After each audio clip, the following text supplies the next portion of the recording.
up in the north, it's you know, we see each other as family, because you know, the likes of, you know, with the Sheffield guys, and you know, Joe Ferguson and Dom and Regan, you know, we're just like out here together, you know, knowing that we're gonna be against each other, we're still together, we're still trying, you know, just vibing. You can run well at under 20 level and under 17, and then under 23, but from under 23 to senior is a transition. And if you haven't mentally prepared for it, or you have this thing that you think that because you're on a certain time that I'm gonna go seniors and I'm gonna find everything easy, like, and you're gonna be in for a shock. So we're away first time, nothing between them at all at the start. Harry Taylor going pretty well in lane 2, as is Daniel Brooks. And finishing very quickly on the outside is Destiny Ogali, and he may have disconnected on the line there. And I did say being out in lane 8 might give him a chance to focus on his own race. You can't take the fun social aspect out of it. Like, if I had no love for this, I wouldn't be doing it. You won't do most things if you don't enjoy them. Unless no one's gonna force you to run, no one's gonna force you to go through all that pain and training. You know what I mean? If I didn't love this, why would I do it? I love seeing my training partners. I love my coach. I love the people around me. I love the people I meet at competitions. Like the friend that I've made in Toby and Sanchez. That's a good friendship. And that's going to propel forward into multiple championships, Olympics, hopefully in the future.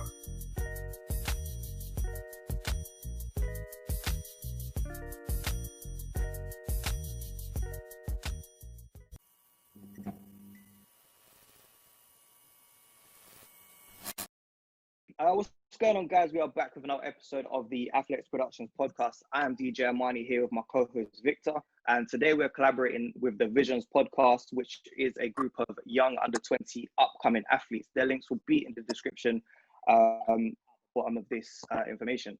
Our guests today are under 20 GB international Sanchez. I can't pronounce your last name, so forgive me. Nigel. From Trafford AC, 2019's English school champion, Toby. Again, I can't, I'm just... This guy!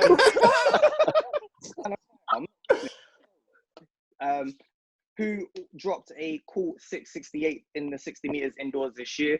And last but certainly not least, the under 20 English schools champion, Destiny Ogali, who is here representing the Visions podcast. So this is obviously the first one we've done with the younger generation of athletes. And I feel like it's going to be interesting because I know you guys are up and coming. You're seeing a lot of things from the older athletes that you want to aspire to. But let's start with where it came from. Like, how did you get into the sport? And I think I will start with Sanchez. We'll start with Sanchez. He's the first name I called. So Sanchez, where did it all begin for you, mate?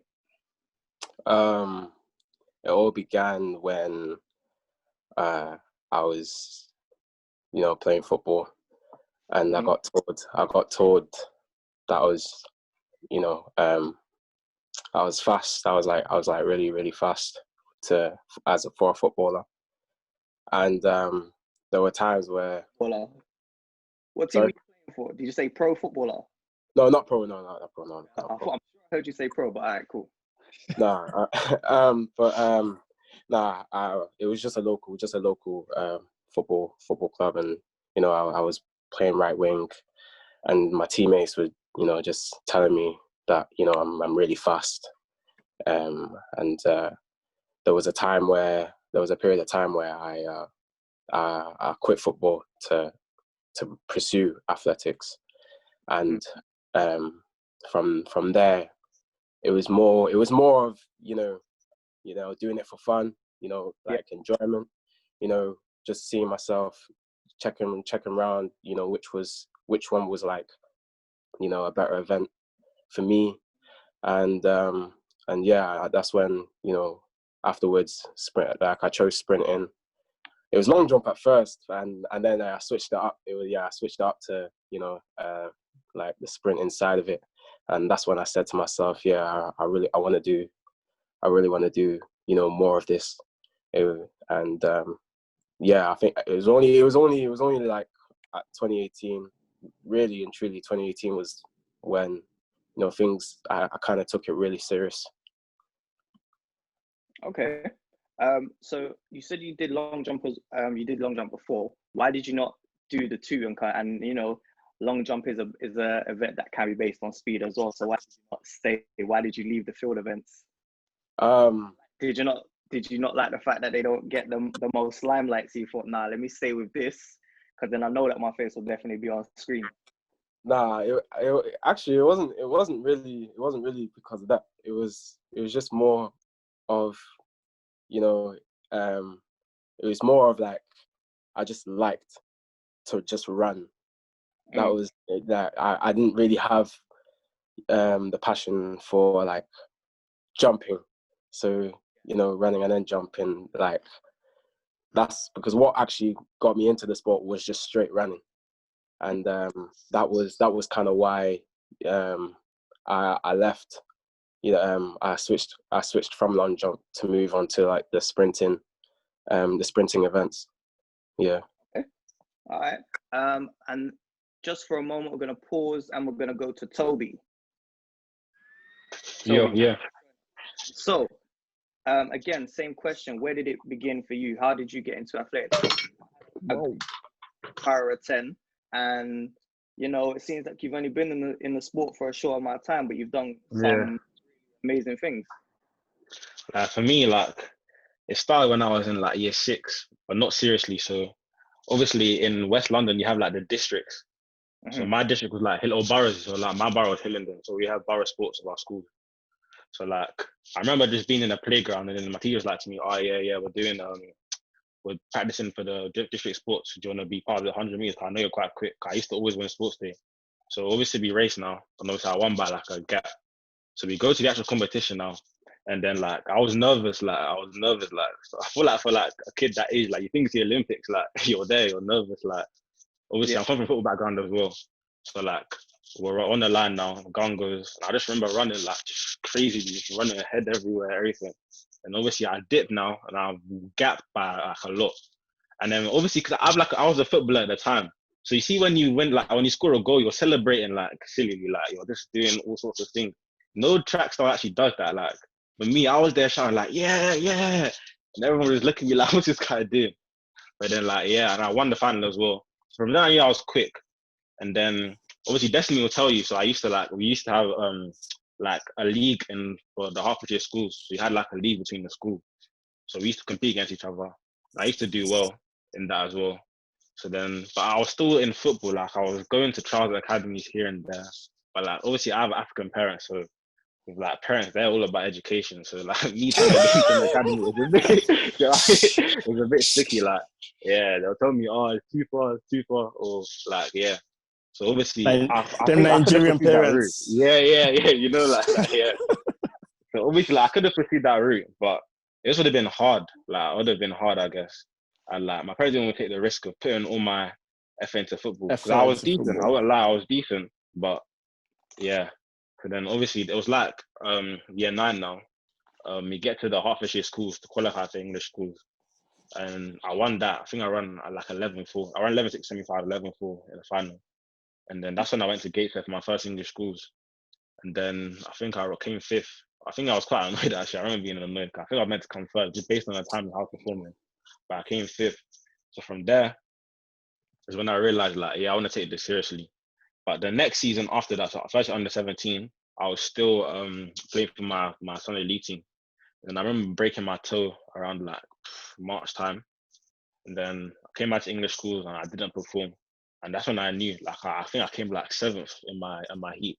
And like, that's when I knew for definite that, like, and it's time to actually fix up and just to focus on one sport. And then from there, I've been training with my coach, Peter Griffiths. And then, I've come to where I am now, I guess. It's been a long journey. It's been so up and down, I would say. But like, I think it was all worth it. Like, I feel like the sport it chose me, if you know what I mean. Yeah. All right.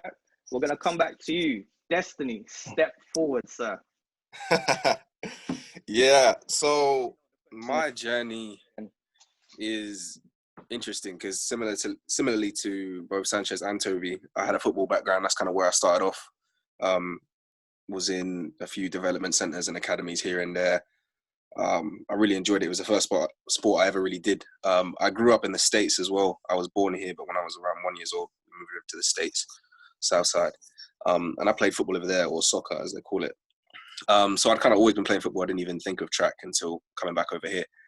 And like in around year 6 or year 7, still playing football all the time. I remember my PE teacher coming up to me and he was like, "Oh, we've got Hertfordshire schools coming up." But he didn't tell me about English schools or anything, so I didn't know. Not until year 10, I didn't even know what English schools was.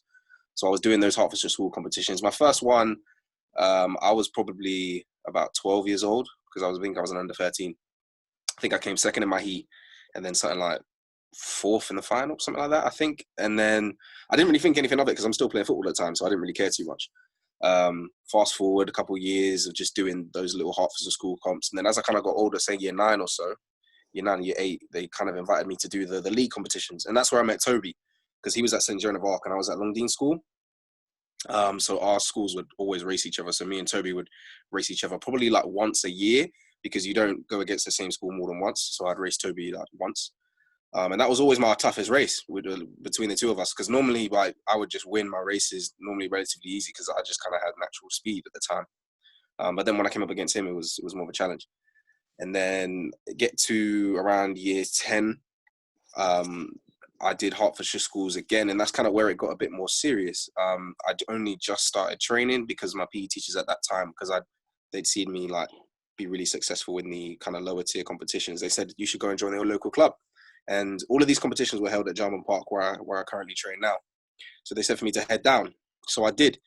And that's where I met my former coach in Gavin Town. And I had only just begun training, so I was very much just coming into it. I'd only been training probably for about a few weeks. And then we had Hertfordshire schools again. That was year 10. And I remember racing Toby. And I'm pretty sure I lost. I think he beat me. And after that, I was kind of just sick of losing. I was kind of losing the love for football. I'd kind of just got fed up with it.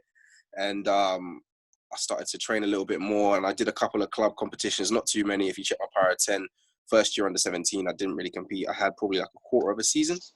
I think I ran 11-1 at the end of that season. Yeah, 11-1.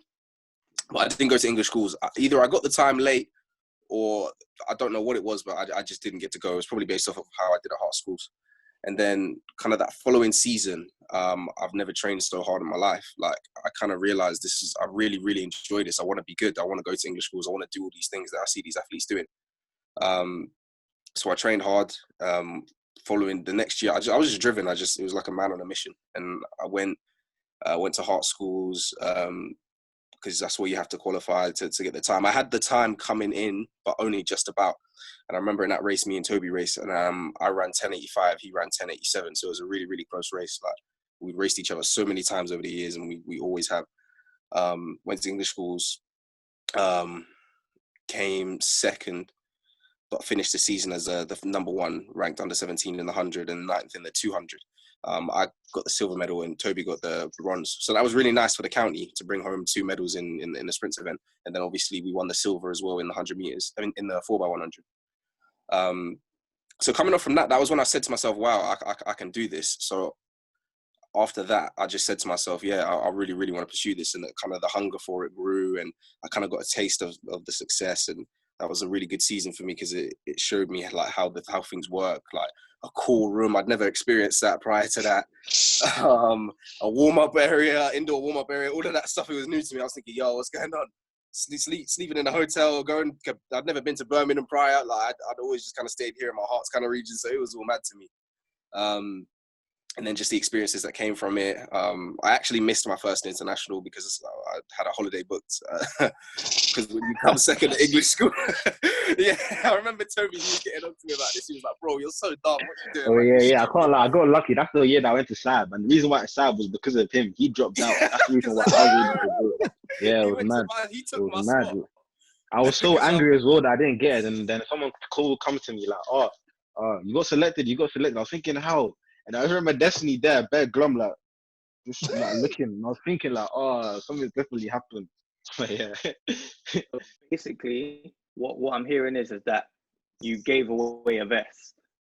Yeah, pretty much. You gave away a vest. Never. It was mad. It was mad. There was nothing I could do. The holiday was booked. Even the team manager, Chris Bajak, he was not happy. He was not happy. He was because like I feel like you get some kind of extra incentive when one of your athletes gets an international vest for your county, etc. I'd actually injured my groin as well in the race anyway, so I don't think I would have run anyway because it was literally the following week. But no one had told me. I didn't know what SIAB was. I had no idea what that was. I had no idea it was going to be the following week, so I kind of missed that. But yeah, that was just a really great season. And then going into under 20 last season, it was okay. It was good. It was good. I wanted to do better, but considering coming in as a first year, that you can only do so well. Obviously, winning English schools, getting the double gold in the 100 and the 4x100 was great. And it taught me a lot, and getting my first GB vest and kind of the things that came after it, like getting onto futures the following season. Like, a lot came from last season, so I'm very grateful for it. You know, that's something I was gonna like talk about, like the idea that you didn't know what you were going into. So English schools, for instance, is probably one of the biggest competitions that we have for your age group. Then you got the internationals and stuff. So this is a question for all of you, by the way. Like, when you first started, you realized you were good. Did anyone come to you and sort of break that down? Because I think we're losing a lot of that. Like like you guys, I started from football. I came from football, and all I knew was the youth development league, and then like the Northerns or the like the ones with the older guys. Like, I was younger, but I compared with the older guys, I didn't know there was a level up. I didn't know. Like, I would get like, I think it was like last minute. They would go like, "Oh, deadline day is today. Sign up for the counties," and I'm like, "What is this?" I have to pay for this. You know, I didn't know any of those things existed. But there was no one from the club or from school that gave us any help. Did you get any help from school to say, okay, if you win your counties, you probably have a chance, you know, to get called up for your schools? Because I think schools have their own county championships as well.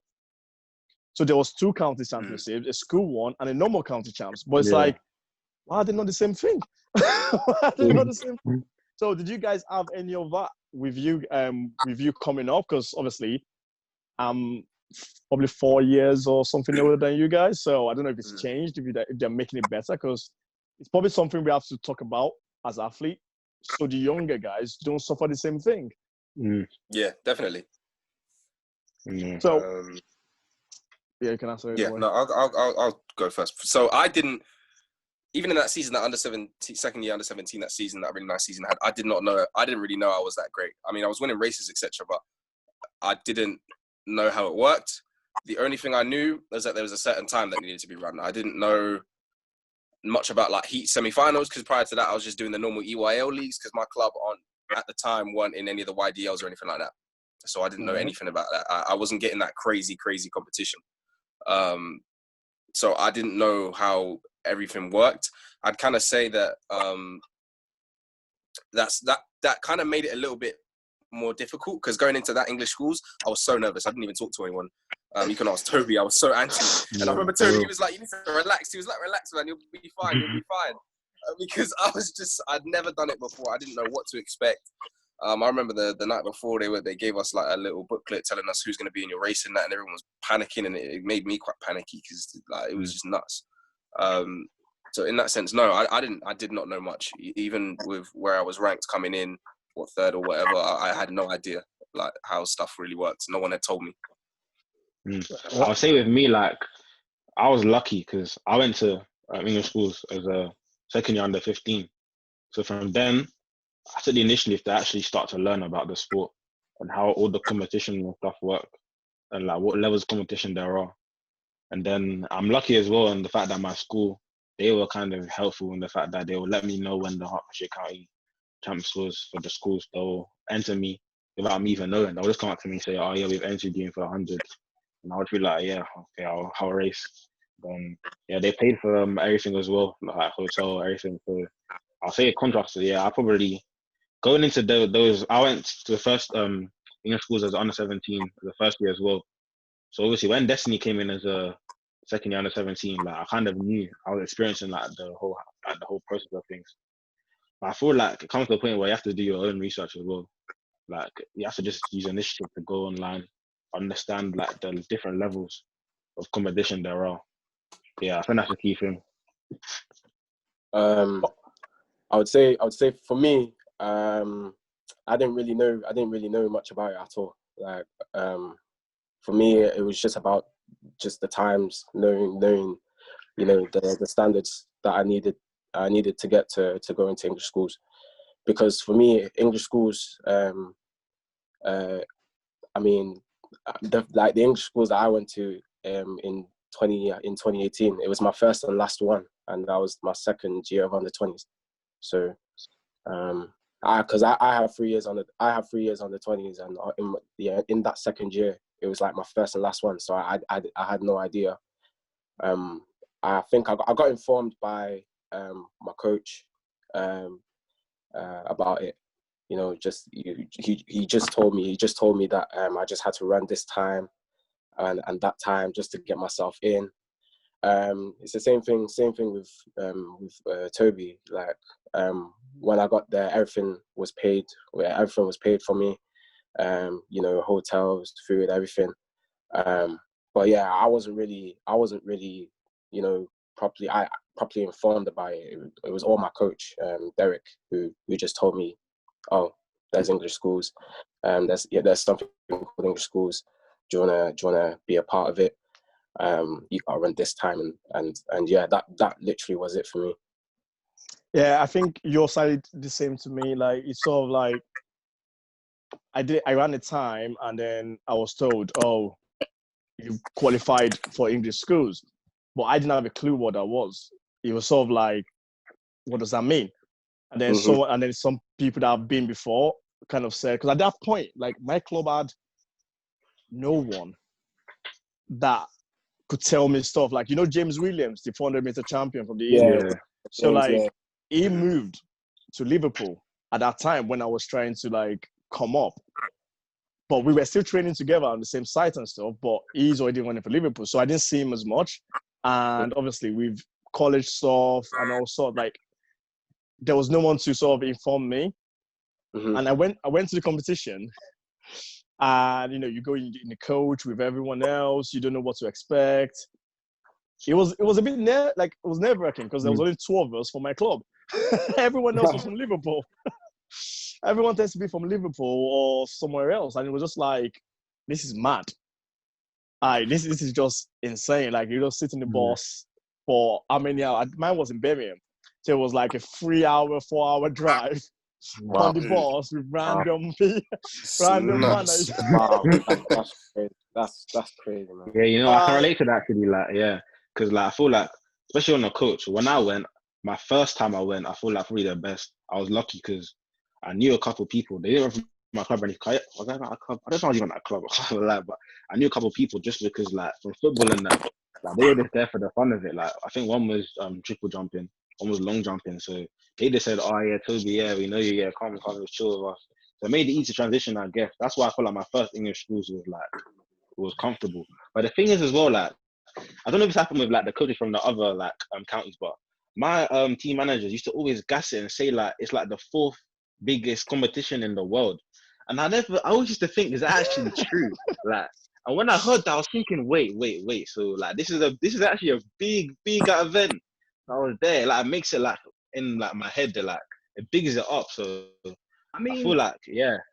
To be fair, I maybe not say like the 4th best in the world, but in the country. I reckon like you could say that if you say to someone, do you know about? Have you ever heard about English schools? Like, yeah, people will know. Yeah, I reckon they'll have an idea like of what it is. But seeing as everyone's like shared, you know, their small little journey, let me just do a little piece of mine with my school and whatnot. So, but when I was in year 10, it was a straight out no. Because you have to go to districts, but no one in my school did athletics. Like literally, there's 240 people per year group. Nobody in my school did athletics. So there was no one for me to go with. I would have just been rocking up on my ones. So I remember my PE teacher, he was like, yeah, cool, you should go. but he said I need to get permission from like a deputy head or something. I was like, oh shit, well that's out the window. Like that's not happening. These men don't like me, so all right, cool. That's the scariest sight. That's mad. And I spoke to the I thought was my daughter. I thought, yeah, you know what, me and her get along, like she'll be all right. And she was like, yeah, nah, I can't let you go. It's too short notice, rare. So I said, all right, cool. You know, I hear that because it was actually that day, and I spoke to her like 11. I needed to be at the place for like 1. So in terms of getting like parents' permission and all that wahala, I knew that weren't gonna happen. So the following year now, I've got the dates. I've come to my teacher with the timetable, everything. And he still didn't let me go, and I was vexed. And the only reason I was vexed is because I knew the guy who would have won, and I'd already kicked his ass like 3 or 4 times throughout the year. So, Rasa, you man are gonna let this guy go, and I'm gonna lose without even being there. You know what? Bun you lot. So got to Essex school champs, and I remember just rocking up to where the meeting point was, because it was the guy who was taking the students from within our borough. Like I knew him because a lot of my friends went to his school. He had a lot of athletes at his school. So I just rocked up and was like, yeah, I'm coming. And he was like, you know what? It's another medal for me. So yeah, let's take you. Went there, and I had an all right day, but I didn't have the best day that I could have had. And when it came down to it, in terms of like selection and stuff, I remember getting a phone call and they were like, yeah, we want to, but you know, like we've got so many other people that we could take, and you know, you wasn't officially meant to be there on the day. Like, we know you just kind of rocked up. And in my mind, I was like, you know what? Fuck all of you lot, innit? All of from my school to this selector, they're all enemies of progress. I've never been so mad. And that kind of put me off going forward in terms of like even just wanting to be part of that team, because it's like, right, like I was definitely one of your best medal shots, but because I wasn't actually meant to be there on the day, but I won you lot medals, I won all 3 indoors, and you lot were still like, nah, we're not going to take you to this. All right, cool. You know what? That's you know what it is, yeah. I feel like with Hertfordshire County, I feel like, I won't even lie, I'm trying to gas them, but they probably have the best setup for like athletics, in regard to like how they contact people and that. Like they're just like, I feel they're just like extremely organized in the sense that I wasn't meant to go English school one year. I can't even lie. Like first under 17, Destiny beat me in the final. I think I ran like 11-3 something, but earlier in the season I ran like 11-2. So that obviously that was a standard in it. That was my first race of the season. But I got injured, I broke my toe, and I came back, and then like 2 weeks later I was just there on the start line thinking, yeah, I'm gonna sub 11, but obviously that's not gonna happen after being 3 months out. So like, yeah, but then they called me up. They said to me, oh yeah, we'll consider you with regard to that. We'll look at the time, see who we can select, because obviously I was put into like the reserves kind of thing. And then eventually they just took me. So I feel like, yeah, they have like a way of like contacting. Like I feel like if you were to run in our county and that happened, like they'll be there, oh, like well done. You weren't officially meant to be here, but we're proud. Like they'll be there, and I feel like they'll be giving you the place. So I feel like the county, the managers may make a difference as well. So yeah. Do you know what it is? It's, I think for me, and I don't know if it's like that now, but I'm gonna assume that it still is. It's mostly run by like PE teachers, and unless you have a great understanding of athletics and you're into it, you're not giving that same energy that you would as someone who actually is into it. And it's like when they do athletics at the end of the school year, like, yeah, it gets to like April, May. All right, guys, we're going to do athletics now. Yeah, cool. I could never sit there and listen to half these PE teachers talk about track and field. And for real, nah, I can relate to that so much. I can't lie, I can relate to that a lot. Like I used to sit there, and I remember the first time he was like trying to teach us start spot on the grass, innit?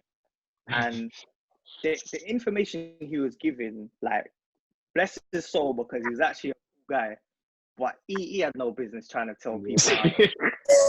Nah, I can relate to that. I'm watching everybody, and I'm like, you know, I'm just gonna stay quiet because I know my stuff in it. So when I'm there, you know, 1 foot to the line, then you put the next foot behind you, take a step Yeah, back. yeah. Oh, the thing is, yeah, with me, like I tried to correct my teacher, and he in front of the whole class, I tried to correct my teacher. I remember. So obviously, you see with the starts, they do like I don't have to describe, but it goes like that, then that, then that. So Yeah, like yeah, they're all like better like cramped, and then that's not how it's meant to be. Like your foot, your knees meant to be a little bit in front of the foot that's on the ground, and you're not meant to be all cramped. So I say to my teacher, my coach didn't teach me that way. This is how I did it. So then he goes and repeats it, and then he moves his leg in a way that he does the same thing as me. Then he moves his leg in a way that it's the exact same as what he was doing before, trying to prove me wrong. So like I was there like, nah, that's not like you're just gonna move your leg all the way back. Like that's not how it's meant to be done. But obviously, it comes to a point where you have to just step back and then just be like, yeah, it's only PE. now, yeah, you've got the options to be like, all right, you know what? Here, what, sir? Back, back, back, back, back. YouTube and this particular coach has said that's not what you're teaching us. Your guys and the guys younger than you, you have that benefit to do that. Back in 07, when I was 16, we didn't have that. Right. A phone that wasn't just using up credit on the internet or a laptop. Hey, them BBM days, isn't it? That's a BBM Yeah. days. Yeah. Oh gosh. They're Yeah. too young to know about BBM. What do you mean? These lot are just about in their Nah, 20s. I had the BlackBerry still. I had the BlackBerry Yeah. still. Yeah, don't man. don't I know about We that. had Don't it. worry. I had that, man. Very, really. How old is you lot when you had a BlackBerry? Because I'm I was 29. like 7. I was there Oh, yeah. BC and people, all of that. Yeah, Like, don't get C7, twisted. you know, ping for a rate, ping for like, ping for a like, ping for an Yeah, don't all worry. of that. We had that phase just for a little amount. Tag my BBM pin, and then you get a list of bare different ads. Yeah. Yeah, man. All right, so you've all had like certain successes. What would you like to see more of in athletics, in the athletics world, and from the GB system as well? What would you guys like to see more of, especially like more so for the juniors? Because that's, I think you're all juniors right now, yeah? Mm-hmm. Yeah. Seniors. Seniors on the 23s. Okay, cool. But again, same rules apply. You're as far as I'm concerned, you're under 23. You're not quite a senior yet.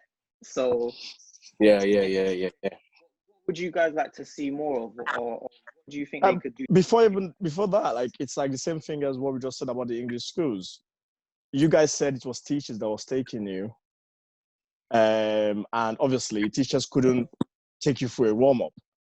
Like, so for some people anyway, like from my hand, none of them could take us through a warm up. It was just stand there and we do what we have to do, and then you can have a coach in there. So, would you like to see 1 or 2 coaches from the district come and help out? That's interesting.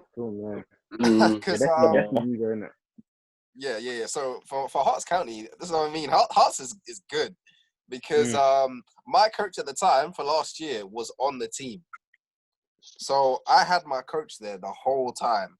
So for warm-ups and everything, and just in general, she was there. She was the team leader, so she was helping everyone. She had her set athletes, and she took me and Toby and some of the other sprinters anyway. So that was really nice. So there was no kind of panic in that sense. But when I was warming up for all of the hundreds and the finals, etc., she wasn't exactly there with me. She was in the room, but I didn't have to sort of rely on her for anything like that. I wasn't under 20. I knew what the warm-up was and everything, but having her there and everything, and having an actual coach who knows what they're talking about was very refreshing. Because on Hearts County as well, a lot of athletes from my club were on the team as well. So they all knew who she was as well, and they could talk to her, and they could get whatever coaching points they needed and stuff. And I found that was great because the year before, she wasn't on the team, and it was a little bit harder because that was my first time going to English schools. And like you said, they were just PE teachers, so their knowledge was very kind of how do I put it? Limited. Limited, yeah. Mine didn't even they were aware of that. They weren't they weren't trying to talk about stuff they didn't know about. Yeah, like mine didn't even. They just stayed in the stands. Like literally, mine just stayed in the stands and went, "Oh, you're running in 2 hours." like go and sort yourself out. So it's the idea of, you know, if we had like 1 or 2 coaches that could help out. Imagine if it's your first time. If it's your first time and you had no one, you're in that warm-up area staring at about 10,000 men and women, like just looking at you, and because everyone is waiting to use one spot. Yeah. If you're not confident enough, you aren't running. Yeah, I know. Because No. exactly. Indeed. If you're not like, confident enough, yeah. people are gonna move in front of you. Yeah, like, more like for me, I can relate to that a lot as well. When I first went to English schools, like, it was so busy. Like, you see when there's so when all the heats for the 100 are coming, like, it was busy. Like, and this was at Gateshead. So I think Birmingham's a bit better. But this is at Gateshead. From what I remember, it was busy. Like, but luckily for me, same as Destiny, my coach was there, but like as a team manager for the Buckinghamshire County. So he could go into the thing, obviously he had a pass.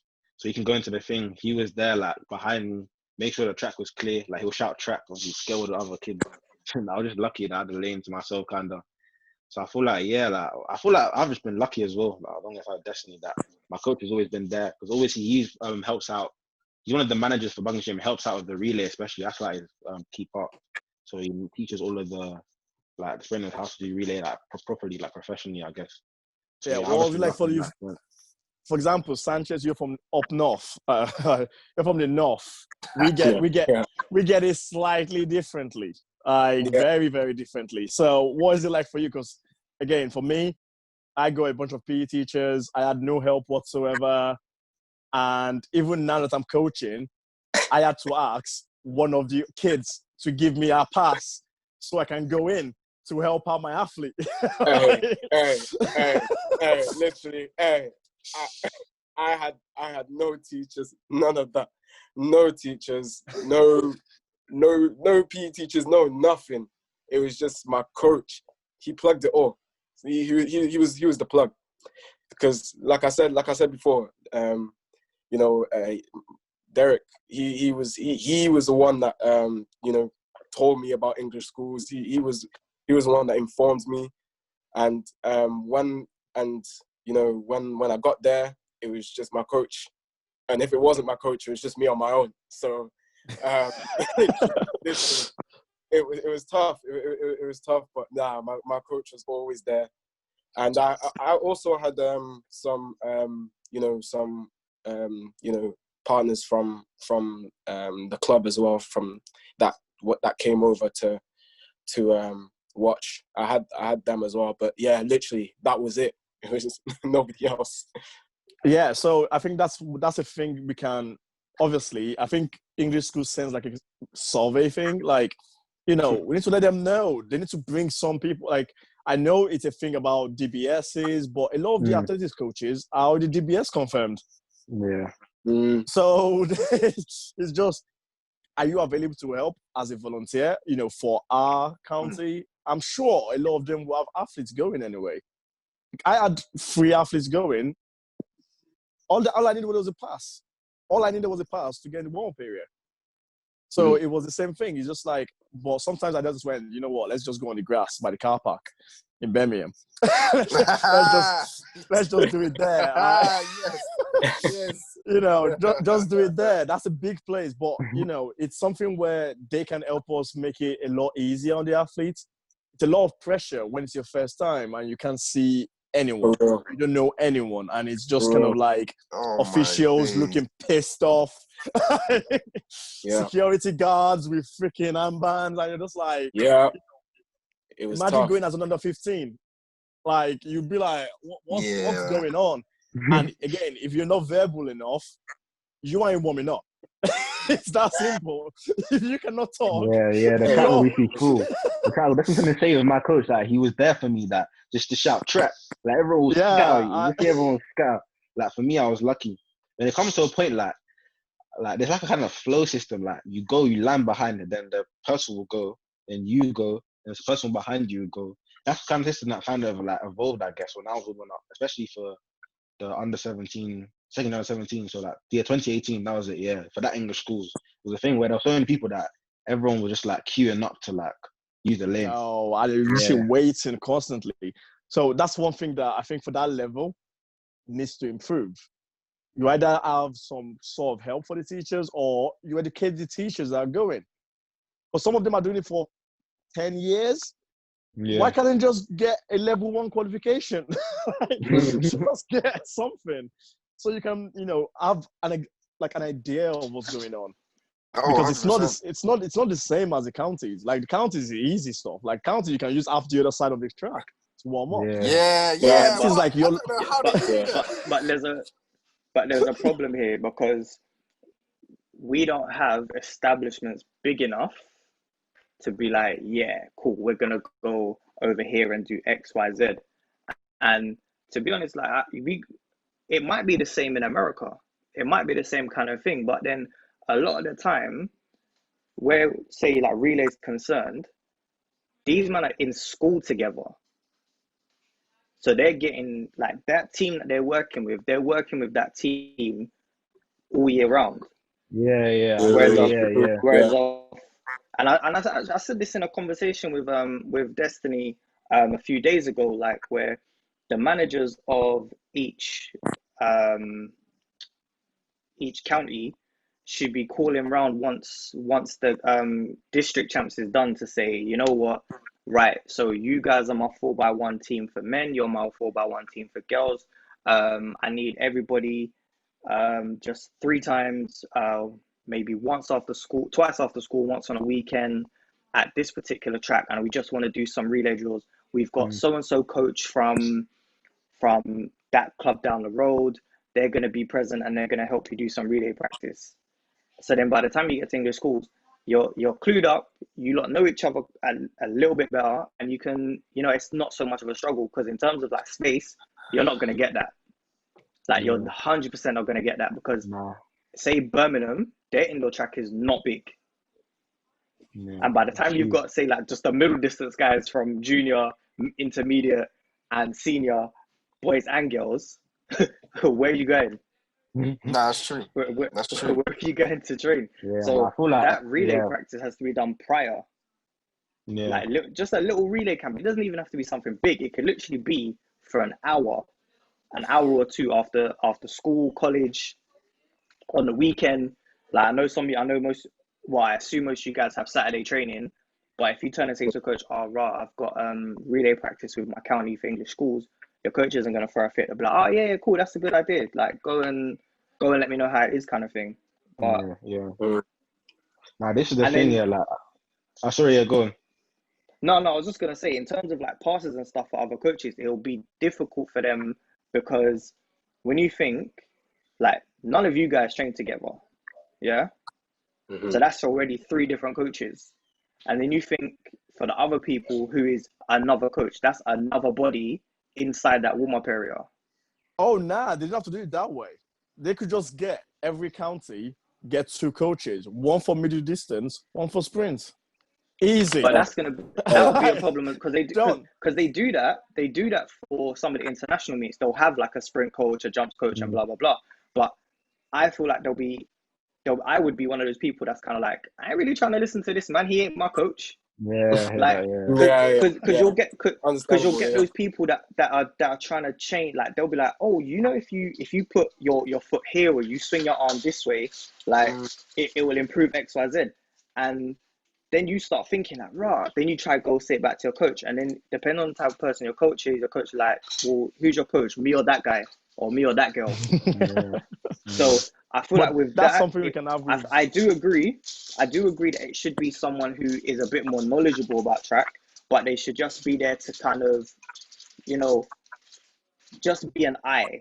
But don't tell me to change anything, or just have a bit more awareness of what's going on. Don't teach me how to use the blocks when I'm about to run. Right.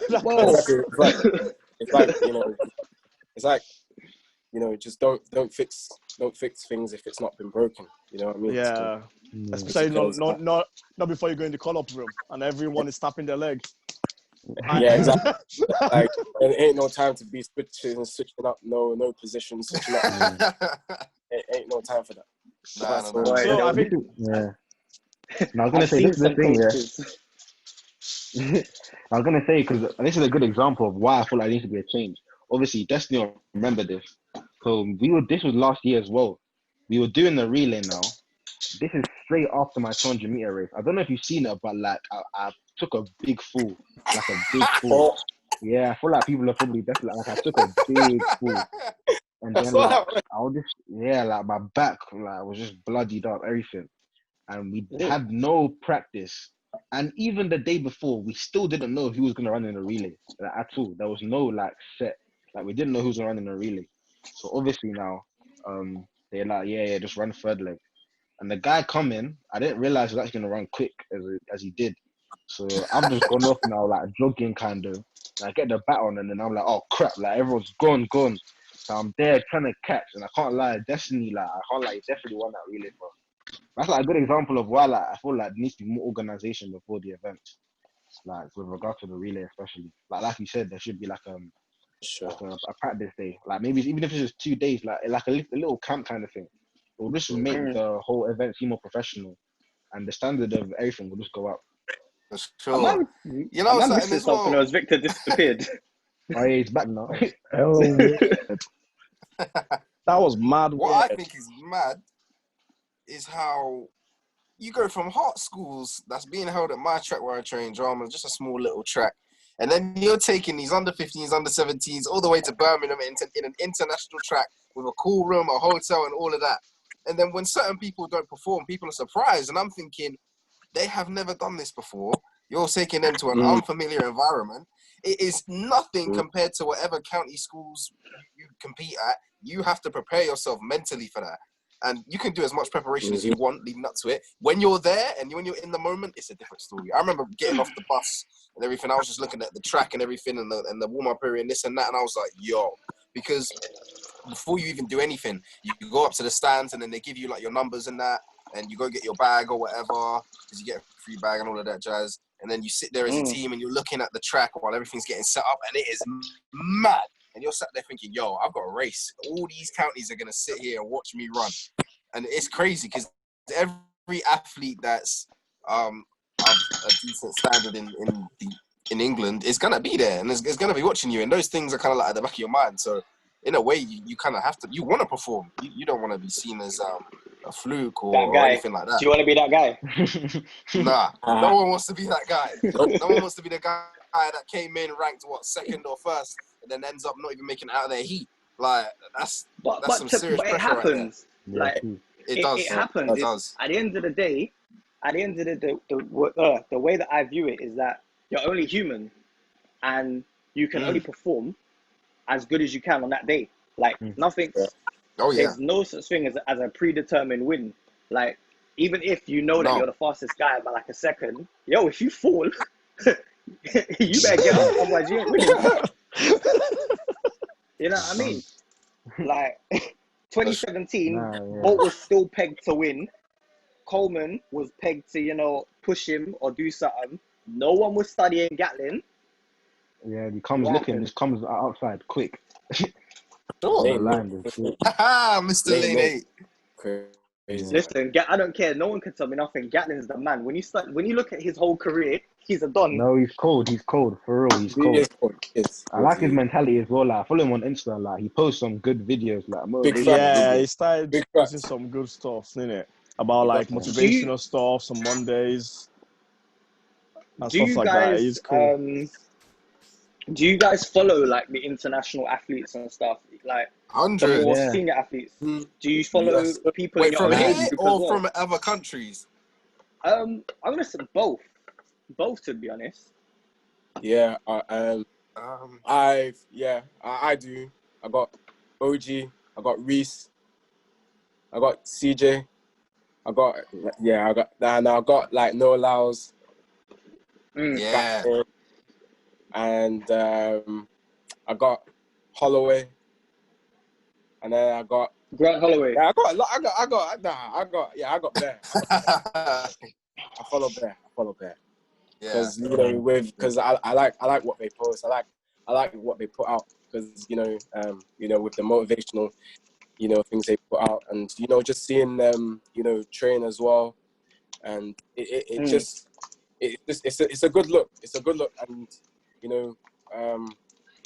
the likes of Aaron Brown as well, and Andre DeGrasse, with the videos that they be putting out, like I watch them a lot, and it's I sometimes say to myself, oh, you know what, maybe I could do something like that as well. I sometimes be thinking like that, how I could do the same thing, onto mine as well. So yeah, I follow a lot of guys.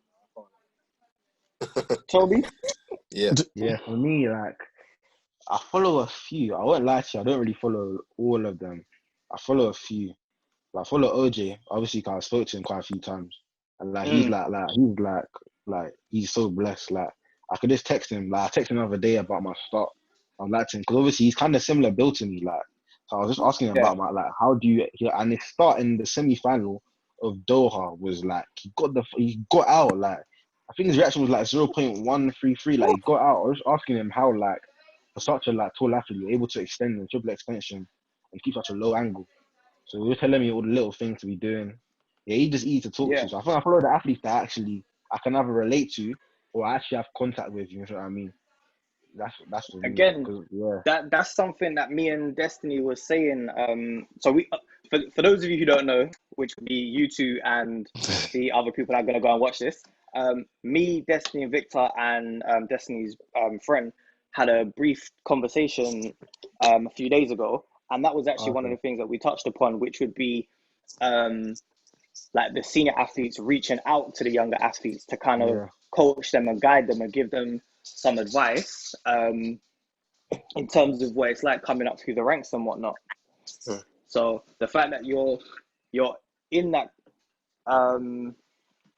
zone where you can speak to OJ and get advice on particular things because he's an athlete like you.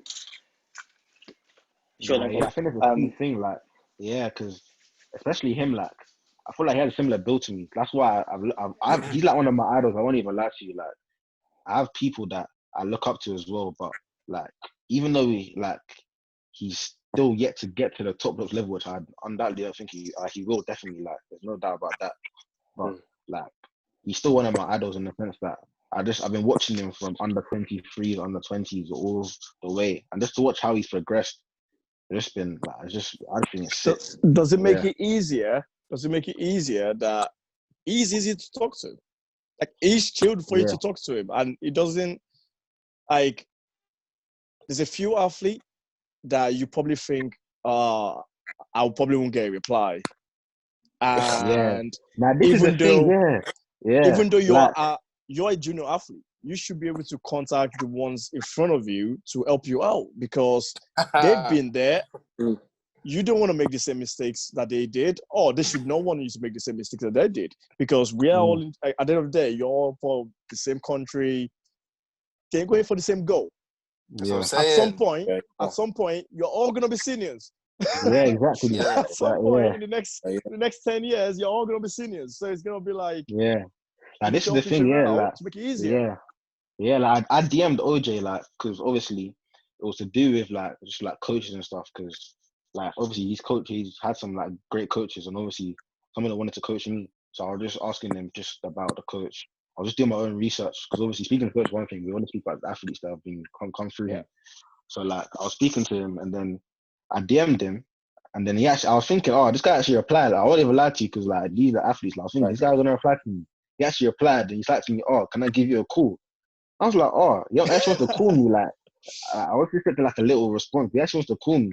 Then he called me now, and we had like a sick conversation. Like, we talked about the coaches, we talked about like America, like everything, just about athletics, and like it was just good. Like, to actually speak to an athlete, like he's an Olympian, like he's been to the top, he's been to the world champs, competed against the greatest people. Like, it's just good to speak to someone on that level and then understand, because then you have like a greater understanding of what it takes to actually be a senior, because being a senior isn't easy. And this is the thing that obviously you're going to touch upon later, I'm guessing, but you can run well at under 20 level and under 17 and then under 23. But from under 23 to senior is a transition. And if you haven't mentally prepared for it, or you have this thing that you think that because you're running a certain time that, I'm going to go seniors and I'm going to find everything easy, like, and you're going to be in for a shock. I haven't even got there yet, but I've had in my mind from a long time that I know that I have to be prepared whatever times I run, I could be running the quickest times. Doesn't mean I'm going to run them same times the season after or the season after that. Anything can happen. So you just have to learn to like just to know like that there's going to be obstacles. Undoubtedly, there's going to be obstacles they have to face. So obviously, speaking to OJ, just like he's come through the ranks and he's been successful. So speaking to someone like that, it just allows you to get a deeper like knowledge, basically, understanding of what's to come. I think that's amazing for everyone out there listening to it. Will think, you know what? Maybe it's time for me to message my idol. Maybe it's time for me to look for someone in my club. It might not even be someone from outside your club. Can't just be a senior athlete from your club, because sometimes, yes, you have coaches, but a lot of the coaches have not done the sport. Exactly. A lot of the coaches have not been there. Have not been in the like they've been taking athletes there, but they've not been in the core room. There's a big difference. Exactly, it's a complete thing for the air. But some athletes don't want to have that talk. Yeah, some people don't want to have that talk. Like I remember, I think Sanchez in the Northerns, I saw you, James, the boys from Sheffield. Everyone seems so close. Like I have not seen that in a long time. This year, that was the best thing I saw on the track, because everyone was going to compete against each other. Everyone knew what was going to happen, and everyone was so focused. But no one was sort of backchatting each other. No one was like making it sort of about themselves. You all sat there after each event, after the heat, after the semis. Everyone talked, what could I do better? What could I do this? You didn't need to go to a coach. You didn't even need anything else. You just needed the people around you, the athletes around you to support you. As a young athlete, you need support. Absolutely. Because bear man out there, they are stubborn. They are stubborn. Yeah. I mean, that's... Oh, no, sorry. Oh no, I was saying like that's why up in the north it's we see each other as family, because the likes of the Sheffield guys and Joe Ferguson and Dom and Regan, we're just like out here together, knowing that we're gonna be against each other, we're still together, we're still just vibing. And with James Williams in particular, he apart from my coach James Williams in particular, he gives me really good advice, especially at Northerns. We talk a lot, as you already know. He gives me a lot of advice, just to help me mentally, being ready, going into the senior kind of level. And because I used to, because there are times where I used to like be scared. I was like scared to be against seniors, because it's like I don't know like what, like I don't know like what I'm actually expecting. Like I don't know. And James is always there on my back. He's always there, just telling me to chill, focus on yourself, don't focus on no one else. And here, we're all together. We all just talk. We all give each other advice. We're all just there connecting, and that's the great thing about it, for real. Yeah. What I hear that. about you, Destiny? What experience have you had in this? So mine's interesting. So in terms of British accents, I had the kind of small opportunity to talk to some athletes. I follow the likes of, I don't follow many like Toby. I follow like Noah Lyles, Dina, Daniel Roberts, and Christian Coleman. I think those are the ones I follow, because I have, there's numerous things about each of their running styles and their journeys that I like to take little pieces of. What I found here as a British athlete, which is different to both of these guys, which is interesting, I haven't actually had the opportunity to speak to a single British senior.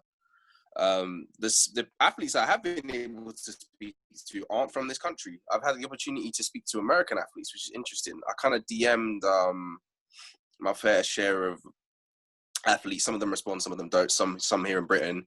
But all the Americans I've ever DM'd replied. I've had the opportunity to talk to Ronnie Baker and to Daniel Roberts, and they were both very, very, very nice and very understanding and very caring, and they gave their input on things. And with Daniel Roberts in particular, he's quite young as well. I think he's only 22.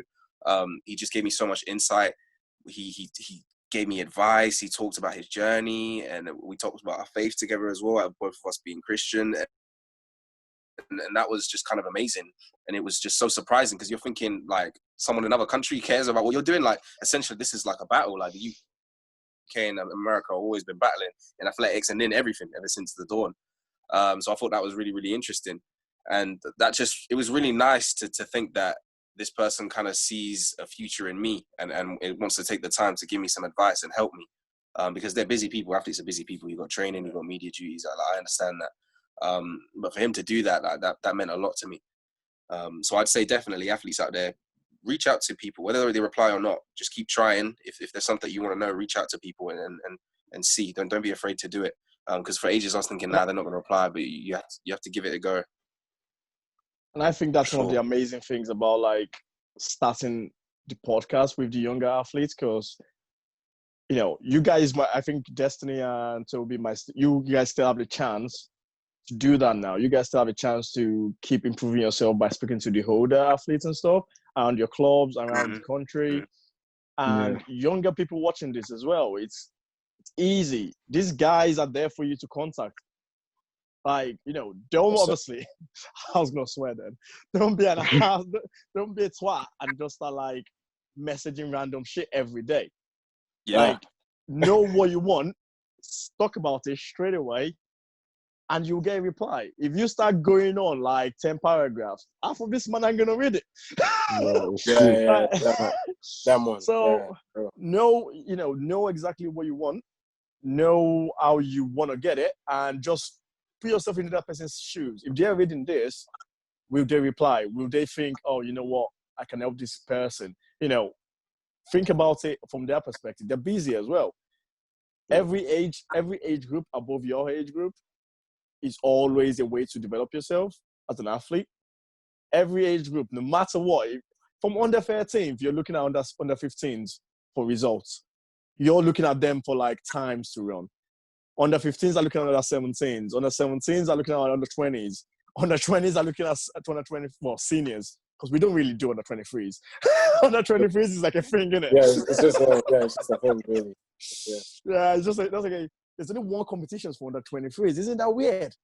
Like, we've only got the Bedford one. The Bedford champs for the 23s. Yeah. That's it. Once you're 20, Bedford, you're a senior. You've got Europeans, and also, and I suppose this is slightly a bit different, but it can apply to an under 23, the university games. Oh, box. Not box. No. Not box. There's the world one, isn't it? The world university champs. Yeah, but you have to go through box for that, innit? I don't. You have to, to be honest, I don't know if you have to go through box. I don't know if you have to medal in box to go through. Oh, okay. So I think you have to medal through box to be able to get selected and then go through for that. But again, there's the 3As. There's the 3A competition. 3As, I think you just have to have the standards. What would you prefer? An under 23 champs or the opportunity to run against the best in the world? Because remember, it's only European under 23s. Not world under 23s. So you got the opportunity to be a European under 23 champ, or a potential semi-finalist or finalist in the world champs. I'm going world champs. That's not. You don't even need to think about that. I can't lie. I'm going world champs. Get the experience. Yeah, for me, I'm a bit. No, for me, it's a bit of both. I have an answer for both, really. I mean, the obvious one, obviously going into worlds, getting the experience. But for me, the reason why I would also say, Europeans under 23s is because for me, I don't really want to rush myself into like these big comps. because for me now, like Europeans under 23s are like that's only gonna happen like once. It's only a one-time opportunity, and I want to get as much experience as possible before I hit the top level. So that's why I'm just a bit of a. It's just a bit of a, you know, a one-side thing and then the other side thing there. But yeah, that's probably it's a sticky one, but yeah. Yeah, for me, like I would say the only reason why I would say I would wanted to compete like at World Champs is because obviously I competed in Austria and I competed at the senior champs. So I've had a taste of what it takes. I would say only a taste. It wasn't big, but I had a taste of what it takes to be like on the senior stage. So, but I feel like once you've been pushed into that, then yeah, I feel like the mentality just comes where you just have to have no fear. Like you have to have no fear. You have to just remember that at the end of the day, you have to just run in your own lane and do what you can, like to execute your race the best. Toby, I've got a question for you. Yeah. What made you go to the senior indoor champs for the 60 meters versus your own age group champs? Because obviously you placed third there. Did you also run your fastest time of the year there, or? No, I ran that in Austria. I ran the 668 in cool. Austria. So you ran a 668 in Austria, but then you opted to go to senior champs as opposed to age group champs. Why is that? This is a mad one still. Like, I spoke to my coach about it. I spoke to quite a few people about it, and then they said to me that they think I go to the age group champs. But me thinking like, I thought like, I wanted to prove myself because like I'm not really known on this like athletic stage like that. Like people know me, I went in the schools, but like in the sport, I've just been unfortunate to have injury after injury after injury. Never been able to actually prove myself. So I thought like I had the feeling that if I went to the senior champs, I could actually do well. Like as long as I make the final, then anything can happen. That's literally what I thought. I just thought to myself, just make the final. When I was there, I just thought to myself, make the final. Once the final was there, because I was going through the round, the heat, I can't lie, I was so nervous. Like I don't even see my start. My start was just rubbish. Like I couldn't even react. I was so nervous. Semi-final, it got better. But yeah, sorry, go on. No, I'm gonna just ask one small question. You said you were nervous in the heat, yeah? Did you have bubble guts? Yeah. Did you have bubble guts when you was in the call room? Yeah, I can't even lie. Like when I was there, like I was thinking, like, oh yeah, like, this is mad. Like even though not like people weren't there, like the big names weren't there, but still, like I've gone to the senior champs as a 17-year-old, even though I could have gone to the age group champs. So you're gonna have doubts in your head, thinking like, oh wait, should I actually be here? Am I meant to be here? Like, should I not be back in Sheffield? Because it was on the same weekend. So I'm thinking, oh, I should not be back in Sheffield. Like, oh, this is a bit mad. So I was just there, like, oh, my head was between my legs, like. I was just the rest of you guys, have you ever had that feeling when you're on the start line, yeah, and all of a sudden you've just got this mad urge that you need to go to the bathroom right there and then?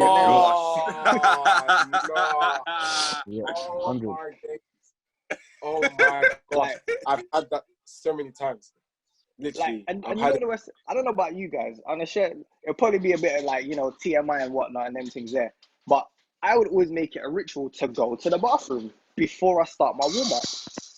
But now I'm here in call room and my body's telling me, yo, you gotta go back to that bathroom. You gotta go. And now I'm like, rah, do I miss what heat I'm in, or do I go to the bathroom and risk it all? Yeah, I can't lie. Yeah, I remember. Yeah, at senior champs, me and Joel, like, obviously we're 17 years on the final, so we were looking for like the toilet before our call up thing, and like they were moving a bit weird. Like, we needed like our passes to get through to the toilet, and the lady was like, oh, someone was like, oh, we can't let you back through. So like, this is like 5 minutes before we're about to race, and we're going to the toilet now. Someone telling us that we're not allowed back through. Like, well, they're like, oh, like, but then someone luckily said, oh yeah, don't worry, we'll let you off this one time. But like, yeah, I feel like that's actually like an obstacle. It's as silly as it sounds, it's actually an obstacle. Like, you have to actually plan. Like, it's an obstacle, yeah. It's part of the warm up. For sure, man. Yeah, exactly. Yeah. It's part of the warm up. No matter what, Slide 10 minutes. like, no matter what, like, I'll go to the toilet before call room. I'll be fine. I'll be like, yeah, this is done. This is done. I'll get on the start line. My body's telling me, I need the toilet. Yes, and I'm sir. like, yo, I'm just gone. You're telling me Yes, lies. sir. This Yes, isn't sir. true. Something's wrong here. Yes, sir. That's like, It's just the nerves. It's just the nerves. And I'm just like, yo, not now, man. Not now. You know, like, we've been through all of this. Why are you doing this to me? it's like I don't even know. I don't even know why. Like it like my body, like the body just works that way. I don't understand. Like I've warmed up, and it's like a routine. Like every single time. Like I don't understand. It's crazy. You know what? You know what's weird is I've actually never had a feeling, but What? yeah, Brother. I don't know. I don't know if it's because when I started the sport, I started competing against seniors. I didn't like. I started like when I was 18, but I did like the Northern Championships and things like that straight away. I didn't really go my age group. Everyone in my training group was older than me. So okay, that makes I think sense. it was a thing of like I just knew every time, yeah, I ain't coming last. That was what was in my head. I was always like in the call room, I was nervous. Like my hands were shaking, everything was like, but I had to learn something which is like a breathing technique. Just sit there and just breathe. Like, but then when you're doing that technique, it's kind of mad because you hear everyone else's breath. Like I started hearing everyone, and there's this guy that just always in the call room slaps his legs, slaps his face, always mumbling some crap in his mouth, and I'm just there like I'm trying to get some peace, and you're there hyping yourself up like mad. And there was even once, I think Sanchez, you might know this guy. There's a guy that dances. Like he will get to the line and he will start dancing. Like when you call yourself up here, and this guy will just start dancing, and you'll be next to him thinking, "What's this man doing?" I remember a time I was at Hendon, Barnet Cocktail. I was doing the long jump, and this guy, very, very well-known decathlete for Great Britain, Ashley Bryant, shouts to him. I remember he was standing there on the runway, and I'm sitting down, but I'm next. And he's there psyching himself up, so he's slapping his legs, I think he slapped his arms, and out of nowhere, he went, "Come on, the fuck on!" And I just went, and I kid you not, I couldn't take my jump. I couldn't jump, because all I wanted to do was laugh, because it was so random, and it was out of nowhere. Yeah, I can't lie. I'm that type of guy to just like, when something silly happens like that, like it's game, I'll just start busting up. Yeah, for real, I'll just start busting up. The maddest thoughts. Even at times where like I'm meant to be like serious right now. Yeah. And the maddest thought will come into my head. I've been in interviews and the man's talking to me and I'm thinking, "Wow, you know what? If I'd have done that, I could have beat that level last night on that game." Like I'm just so that's exactly what I just do. I have no like sense just being able to concentrate at that particular moment. But then for the rest of the time, I'm fine. It's like it happened at once, and then I'm all right. Yeah, I think it's for competition. I think it's all right. You know, everyone has their own way of dealing with stress because it's a stressful environment. Like first time I hit the Northern stage with the lights, going to the Northerns was mad. Because I've never done, I hardly do indoors. So when I go to Northerns, it's always like once in a year. So when I go there, it's just like lights, everyone watching you for the two, you walk across the whole crowd. That feeling is different. And for young athletes, sometimes no matter how talented you are, you can let it get to you. Like no matter what level of talent you've got, if you haven't got it mentally, for that period before you run, you're gone. Like everyone else is on smoke. You're there to pick up the crap. That's what it is. And it's as simple as that. Like no matter what age, I think it doesn't even matter what age, because at every level you compete on, there's always going to be someone better till you get to the Olympics level. Yeah, definitely. So that nerves For is sure. always going to be For there. sure. It's always going to be there. It's how do you deal with it, you know? 100%. And people like will put so much emphasis on the times. Like you come into comps and people think, oh, this guy's ranked here, this guy's ranked this and this and that and that. And I'm like, yo, who cares? You know what? There's a tricky. I hear where you're coming from, but it's kind of a bit tricky because depending on where if it's the final of like the major champs, if I run 11 dead, but I won, cool in it. But if you're at like under 20 champs and you're trying to, you need to secure that first or second place and you ain't got the qualifying time, that time is everything. Because technically speaking, like you may get the chance to go to the Mannheim meet, you may get that opportunity to go and run, but you may not. Yeah. So depending on where you are in the rankings, that timing is everything to you. But if, say for yourself, I think the European qualification is like 10.55. If you know that your first 4 races were 10.54, 10.50, another 10.4, whatever, that pressure's off of you. But if you're that guy that's run 10.57, at this point in time, the only place you're going at that European meet, mate, you're a relay man, innit? Yeah, exactly. You ain't getting individual. So depending on where you are in the standings, depends on how crucial that time is for you. Yeah, That's I'm true. glad you mentioned Mannheim because with Mannheim especially, like for me, I went into like under 20 the nationals last year. I went into it ranked about 14th. Obviously, I remember Sanchez being there. Obviously, he won. He was in my race in the final. But I went into a rank around 14th, 12th, or 13th, one of those, And then I win my heat, but I had no idea I was going to win. My aim was to make it to the semis because of the injuries I had been through. So I won my heat in like 21, 4, I think it was 4.6, 4.7. So I won and PB'd in my heat. So obviously going through the rounds now, I came semi-final, I came first as well. So everyone's in the final now. I think I came third in the final. Then I was hoping to get selected to go to the Mannheim meet.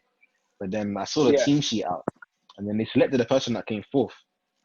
So obviously I feel like it's a key thing with the time because I got my times at the meet, but I still didn't get the Fraser Sanchez. qualifying. I still didn't get the qualifying time. So that had a big impact on whether they wanted to let me to Mannheim, even though I came third. And another thing as well that I had few times my power of 10. You can see a power of 10 is so small for last year. I think I run like 5'6", 200.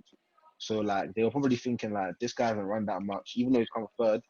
Like he hasn't shown us that he's able to run in the low 21, sub 21 kind of form. Because I could have gone to Mannheim and I could have got the qualifying time, but if I can't do it consistently, then it's a battle. Yeah. Exactly. Yeah, you're pushing a Bentley. Anyway, so that's again what I was saying. That's unfortunate for you because the guy you beat to get us has now gone and got kicked. Yeah, exactly. Yeah, I can't lie. I was angry. I won't even lie to you. I was angry. Yeah, I won't lie to you. I was actually angry because I was thinking, but then I came to the realization that it makes sense. First of all, it's a third year as well. Probably has more experience than me. I'm a first year. But did you question? Yeah. Did you message them and be, I came third, I beat this guy. I want the opportunity to run. Nah, this is the thing. Did you this is message the them? mistake I made.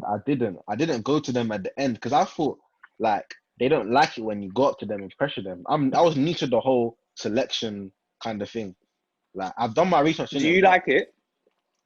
Do you like when teachers pressure you? You say? Teachers are there pressuring you.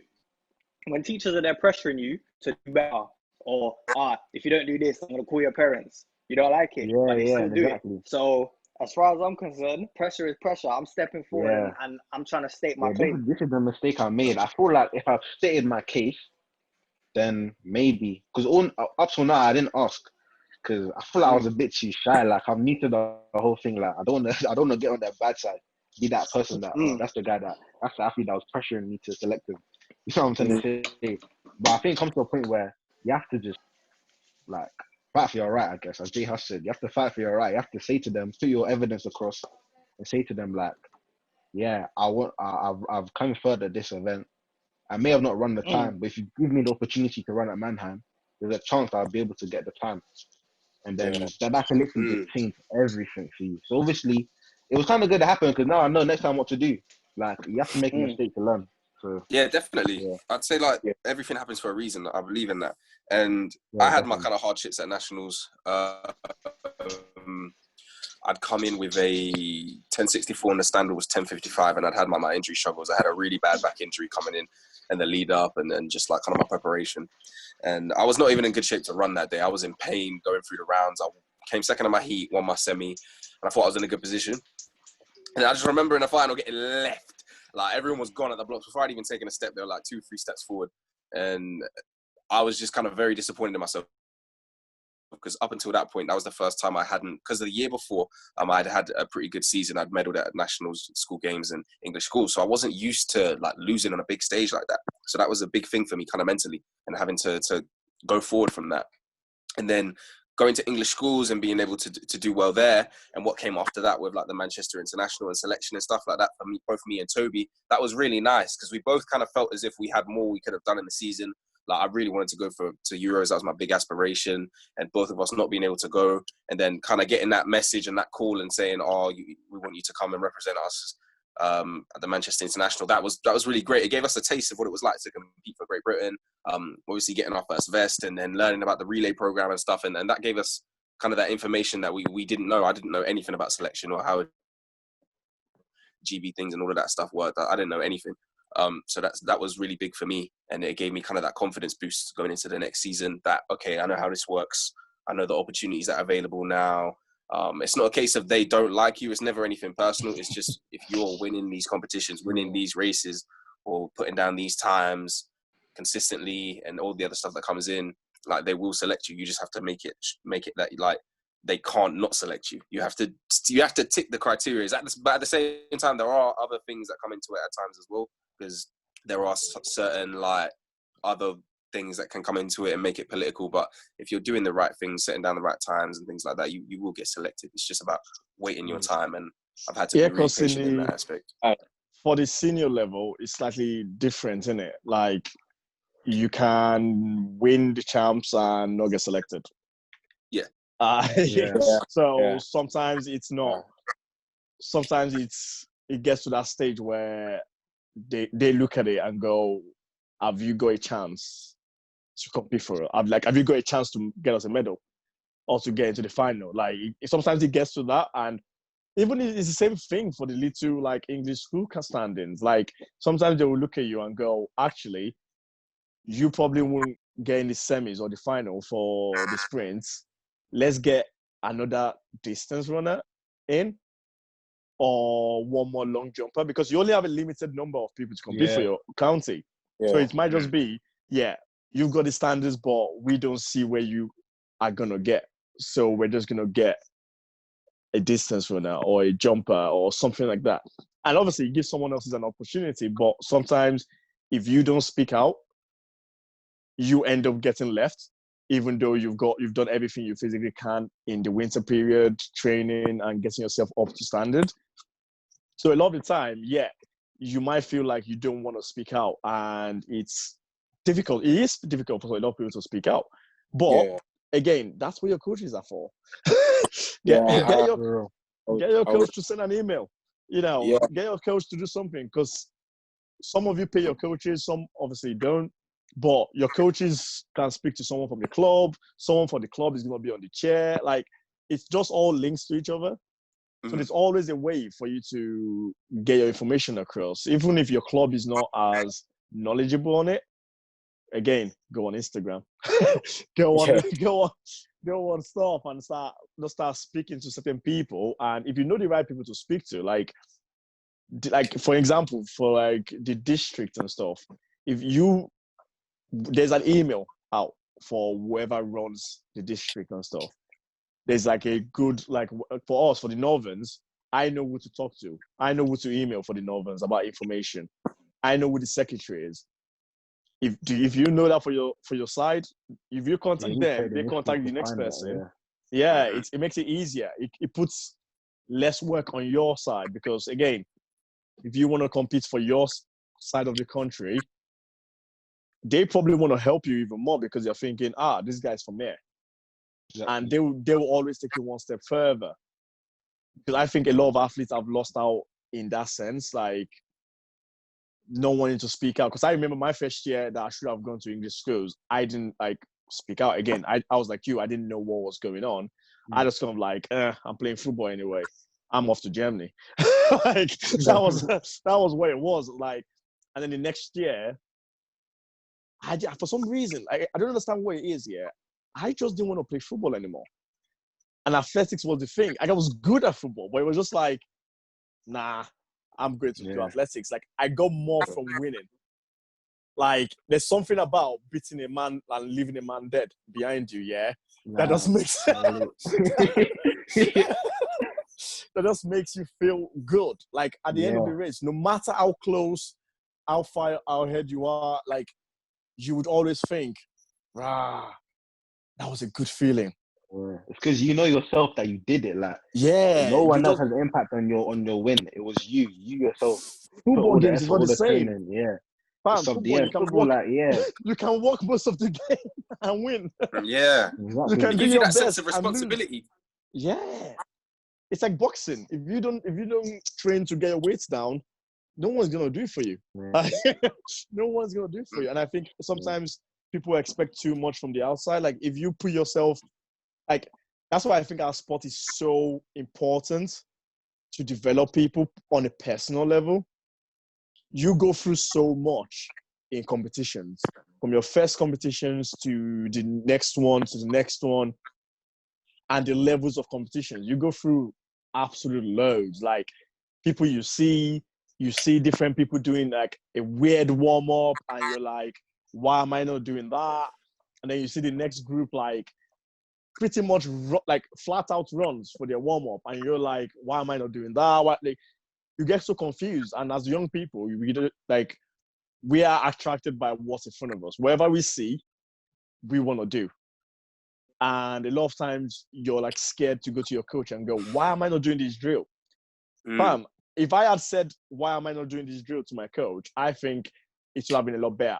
I would have gone where I needed to be a lot quicker. But I didn't, because I just thought my coach was the best. I mean, we've got some of the fastest guys in our area, but that's enough. Like, when you go outside of your districts, fam, it's a whole big world. But I couldn't say to him, because I didn't educate myself. I didn't go outside. Like, football, it was just come to training, do whatever, and you're in. Like, it was never, athletics was different. Athletics was, that's the thing, you had to make sure when it's winter training, you show up when it's freezing cold, when it's raining, when the times are tough. Sylvia never went. That's why your knee bad. That's why your knee bad. No, my guy, I'm telling you. You see, when I found out, that Lee Valley had an indoor track, that was the beginning of the end for me.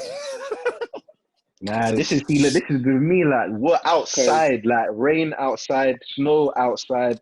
Manchester, if I was going to drive, that's a long journey. That's like 2 trains, 3 trains. Like, we had to train in the rain. There was nothing else. It was train in the rain or stands. Some people, like Sheffield, if I went Sheffield University, I was sorted, because they had an indoor place to train.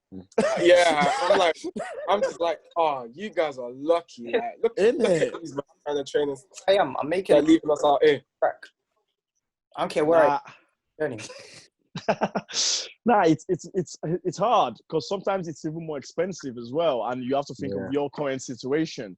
A lot of people are knowing that same. Like, every time I go to Lee Valley, I'm just thinking to myself, imagine being a young athlete, seeing this many Olympians, world champions training. To be fair, I'll be honest with you, I was at Lee Valley at the times where it was kind of like fresh, open, innit? And to be fair, from then to now, unless you're skipping school, you ain't really seeing much of the older athletes. Yeah, because they train during the day, don't they? They train early in the day, so unless you're like I said, skipping school to be at Lee Valley, you don't really get to see them because obviously, you know, it's best to train in the morning for them, where it's just clear and it's just them and other athletes like them. To be fair, last time I went to Lee Valley, there was a school, like everyone was there, like from Jay Marcus to Jamili to Ojak, everyone was there. But there was a primary school, just like a primary school or like a secondary school. They came in to use the track as well. And all those kids, maybe they know, maybe they don't know, they were surrounded by superstars. And obviously you can see the drills that are being done. Like, kids look around, you can see the gym work, everything going on. Those little things can motivate you. There was even a camera crew. Like, there was people with cameras filming like a commercial.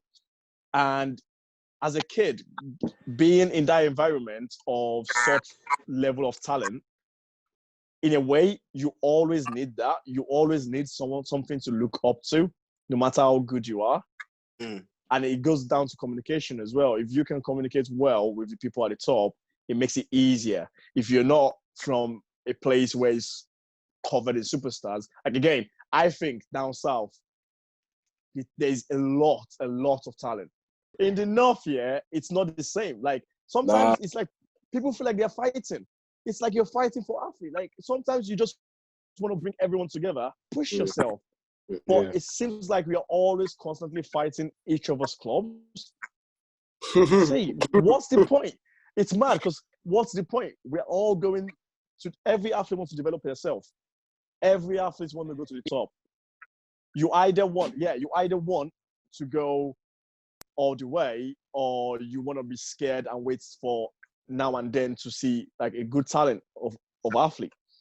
If you're the best in your club, fam, you're gonna have to raise that person in the championships. Yes, sir.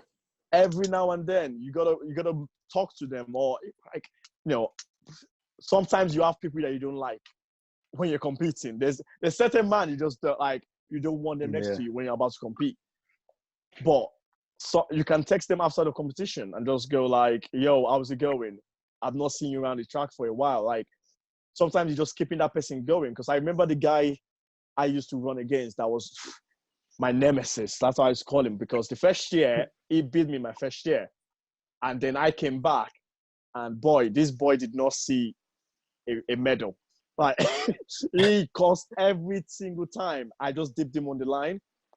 And recently, like, I was doing a coaching course or something somewhere, and he shows up. And I was like, "Where have you been? Are you still doing this sport?" Like, I remember we went to English schools together, blah, blah, blah. And he was like, "Oh, nah, I've gone rugby." Like, the competition was good.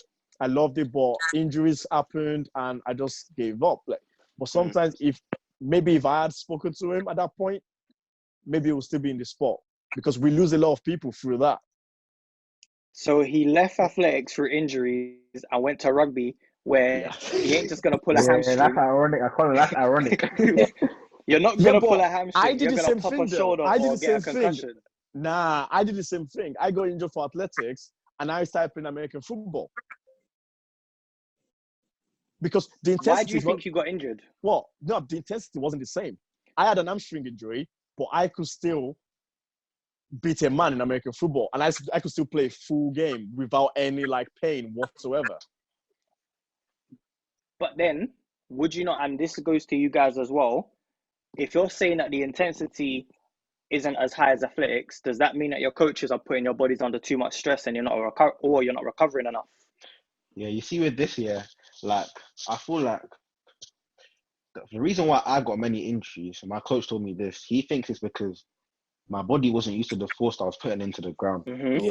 For certain people, you have like I won't say tolerance, but it comes to a point where if you're quick, but your body can't handle it, you're not doing the conditioning, then you're gonna get injured because you put 3 times your body weight into the ground. I think it's 3.5 times your body weight into the ground when you're running. Yeah. So imagine carrying like 3 of you and like running, like that's like putting a lot of force into the ground. That's why we're doing gym stuff. Yeah. And to be fair, like, I was but then, doing gym stuff back then. But That's then, something. I could combat that and say that the work is first question, how long are you guys training sessions on average? I'll say for example, a normal track session, like today I trained maybe 2 hours.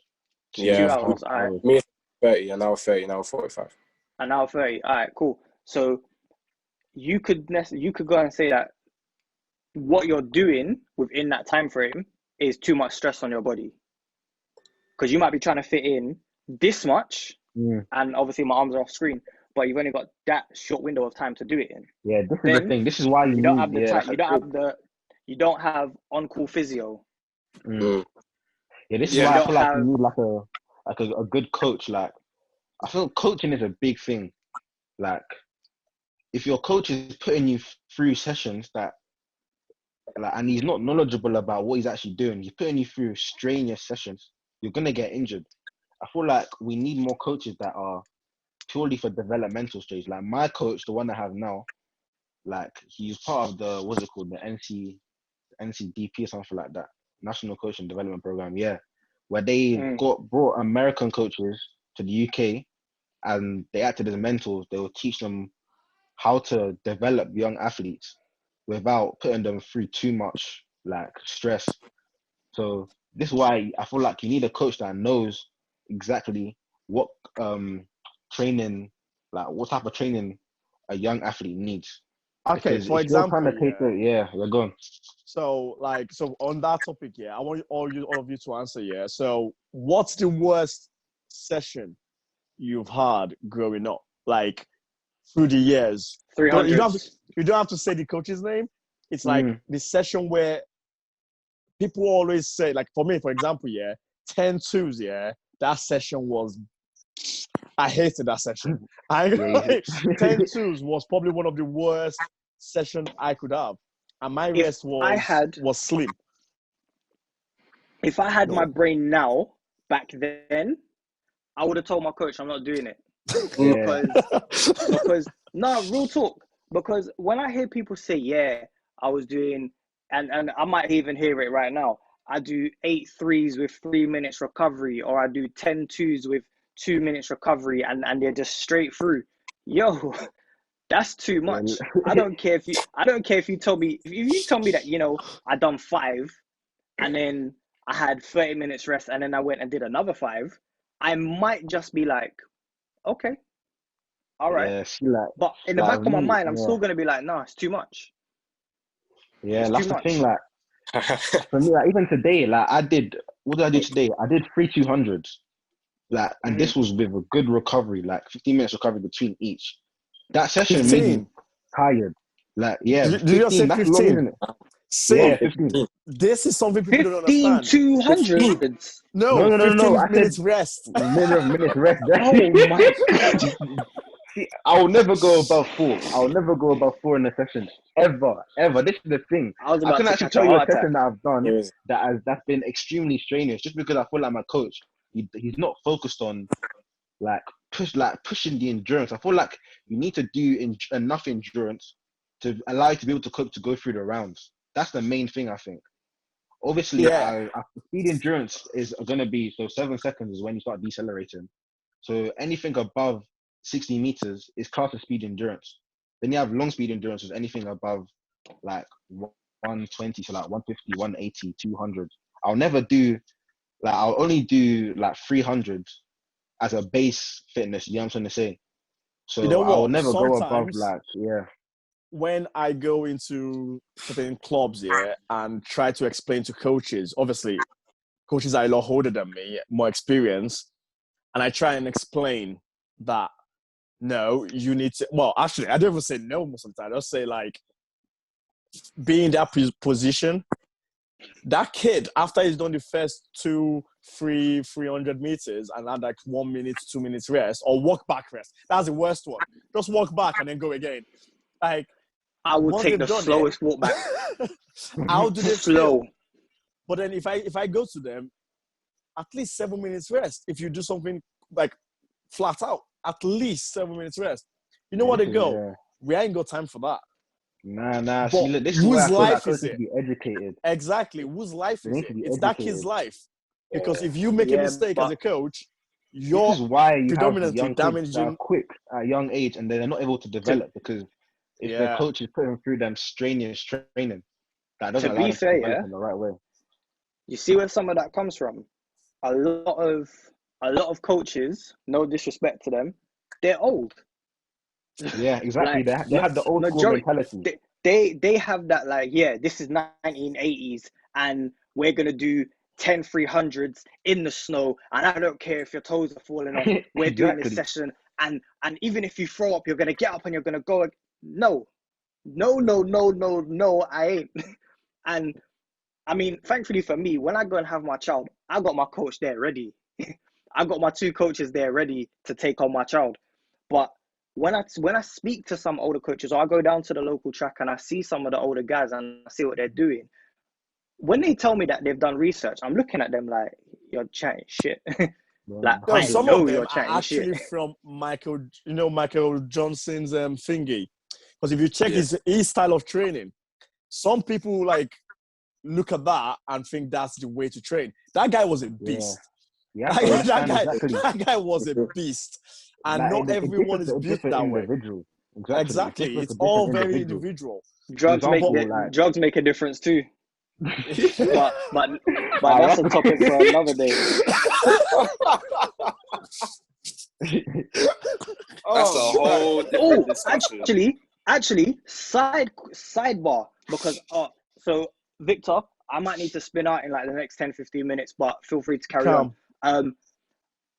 Have you not seen the news about the Bahrain girl? Oh, yeah. What do you lot think? Because first it was she missed 3, then it's actually I missed 4, and the way she said it's so blasé. Like, exactly. This is the thing. If you're going to have a charge like that, you need to like come across as confident. If you want to show them that, this is incorrect. I think one of my friends said she joined the Insta Live. The way she was talking as if like this happened, Then I saw a tweet about apparently there was a flight delay or something, and that's why she missed her whereabouts. But like, I'm hearing from other athletes that this whereabouts system is easy. Like, it's not hard to do. Like, it's made so that it's easy to do. Otherwise, it'll just be difficult. Like, that would make athletes' lives hell. I'm trying to say, like, they made a system that works. So for her to miss 3, for them to miss 3, I feel like it's hard. Like, there are times where I understand, like, it was like Christian Coleman, even though it was corrected. Like, he said he like, there's times where I watched his interview after the race. He said there's times where like you just miss it, you make a mistake, and that's fair enough. But if the system is made and it's usable, like, it's made for that. You can say it's not made to make life hard for you. It's made to make life easier. So I'm gonna be devil's advocate here, yeah. For the last few days, I've been watching like just bare athletics videos from like back in the day, like from 80s coming forward. And in the little drop down thing on YouTube, I don't know if you guys know who Victor Conti is, but he's a he's a guy in it. Just type in Victor Conti and do your research in it. He posted a video about cheating the drug testers and how easy it is to do. And I watched that and I thought, how many athletes have watched this and said, yeah, you know what, I'm gonna apply this to I'm gonna try this and see if it works. Wow. I understand it is easy to miss tests and stuff, but at the same time, you know what the profession you're in and you know the state of athletics. So for me, would you not pay a bit more attention to your whereabouts? Because I'm pretty sure these guys, I mean, I know that I've heard people say, they just turn up to your door and stuff, but at the same time, they must give you some kind of awareness, like, we're going to be there, because otherwise, how would they know? I remember reading Christian Coleman in it. I remember reading Usain Bolt's book as well. Like, he says that they're like, as long as you say where you are at a point in time, like, they'll come at that time, if you know what I mean. They'll expect you to be there. So I don't think it's a thing where, like, just turn up. They may just turn up, but like, you have an idea that if you put in that time slot, I think that's how it works. That they could come at that time. You know what I'm trying to say? Yeah, nah. From what I've heard, because I've kind of looked into this stuff in regards to Sawa Nasa, I think missing 4 tests and some of them being prior to the world champs, that's not a very good look. And then automatically your legacy is kind of in a way tarnished, because now everyone's thinking, okay, has he taken drugs? Because if you missed those tests prior to a big champs and then you won it and put down whatever times, because if you watch the race, she put down a very good time. People are then thinking, okay, has she taken something? So it's not good for her regardless. Just like it was with Coleman. In that time when that was all going on, it was not looking very good for him. But all of a sudden, people were then saying he's a cheater without having any form of bias or basis as to where the arguments come from. And it ruins your reputation in regards as to the well, whereabouts, no matter what. Yeah, it does. You know what? No matter what, immediately as soon as drugs is attached to your name, it's just tarnished. Yeah, which is fair. But as long as they have a basis. But at the same time, with the whereabouts thing, from what I know, I'm told that they want to know for an hour a day where you're going to be, and then you just tell them. So say if you're training at 1, you tell them I'm going to be at the track at 1 o'clock. They'll come whenever it is in that hour, and they'll come and they'll do the drugs test to you. Yeah. But I've heard it's not something that should be made difficult, but athletes make it difficult. Like athletes tend to do around the same thing every day. It shouldn't be that hard to tell I'm about to say, like, someone where you're going to be for 1 hour out of 24 hours. Similar. Yeah, our schedule is it's not hard. similar. If you're training, I've got to at spin out quick, guys. I've got to spin out quick. So if I'm not back within the time frame that you guys are still here, it was lovely to meet all of you. I'll be in touch just to see how things are going on. Quick question before I go, and we can go back to the topic. I just want to know this for myself.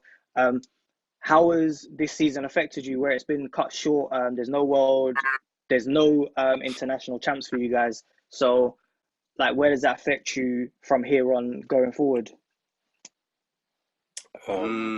Not.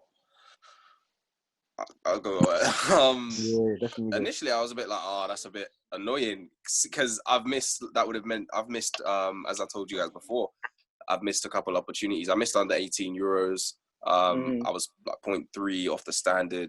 I missed under 20 Euros last year, and then having to miss under 20 Worlds, and this being something that was out of my control. Like, I was hopefully in contention to be able to go. So at first I was frustrated, but then I kind of looked at the bigger picture and I said to myself, this is kind of bigger than athletics. I don't want to look at it from a selfish point of view. As much as there were things I would have wanted to achieve this season, it's the same situation for everybody. It's not really avoidable. You just have to kind of do what you can, stay focused, look at the bigger picture. Like, I'm still young, I'm only 18 years old. There's going to be tons of competitions, tons of races down the line. It might even be good for the muscles and for the brain to kind of give yourself a rest and a break, coming off of indoors and stuff. So I tried to look at the positives in the situation. I'm not going to sit here and complain because there isn't anything I can do. England athletics, British athletics, they're trying to do what they can, but at whatever competitions they can later on in the year. They've got families and loved ones and people as well, so you can't all of a sudden start to blame them or anyone in that aspect.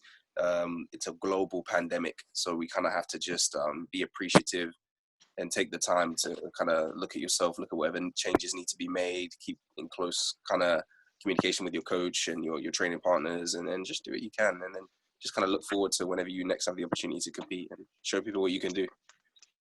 Yeah, I like that. Yeah, sorry, Sanchez, you can go in it.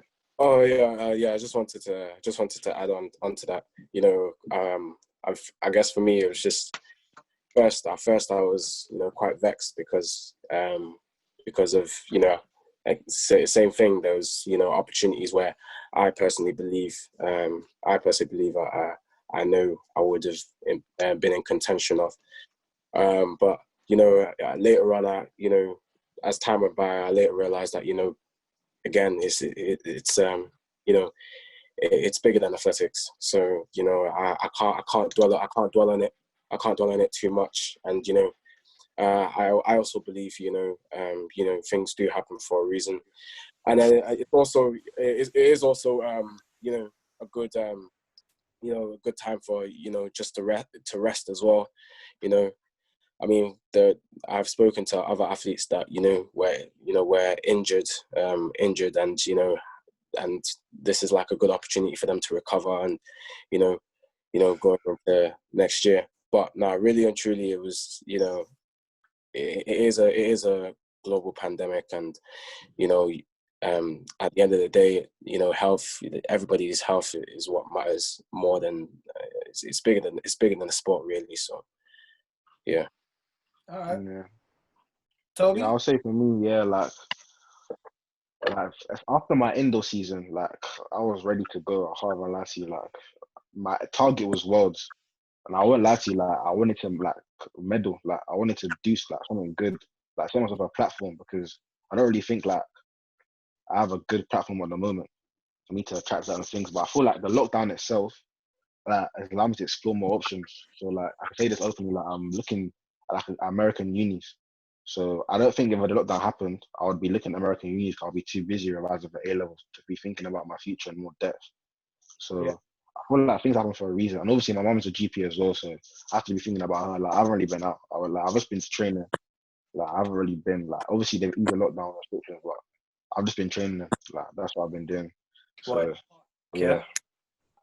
Pardon? What, in the park? Yeah, I was in the park, but I started training the track now. I mean, climbing the fence, obviously, at Olympic. So yeah, I've been climbing the fence against the track. What track? Olympic Christie. I might have to go there. Yeah, I can't lie. The fence, everyone was jumping there. Like, I don't even mind incriminating myself on this thing because everyone was doing it. So like, yeah, everyone was. I feel like some people even gonna come later. Like, it's gonna get busier. There's nowhere to train. Like, when I got into that track, I was just thinking like, finally. Like, I bent down and just thought, yeah, I'm here. After weeks of just not being able to see a track, it was mad. But yeah, I think I've been focusing on training. So yeah. The tracks, I'm up in West London at the moment, but my track in where I actually live in Ilford, like you can jump over, but there's just the flip side. You got to climb through the graveyard. Hey. I don't know about all of that.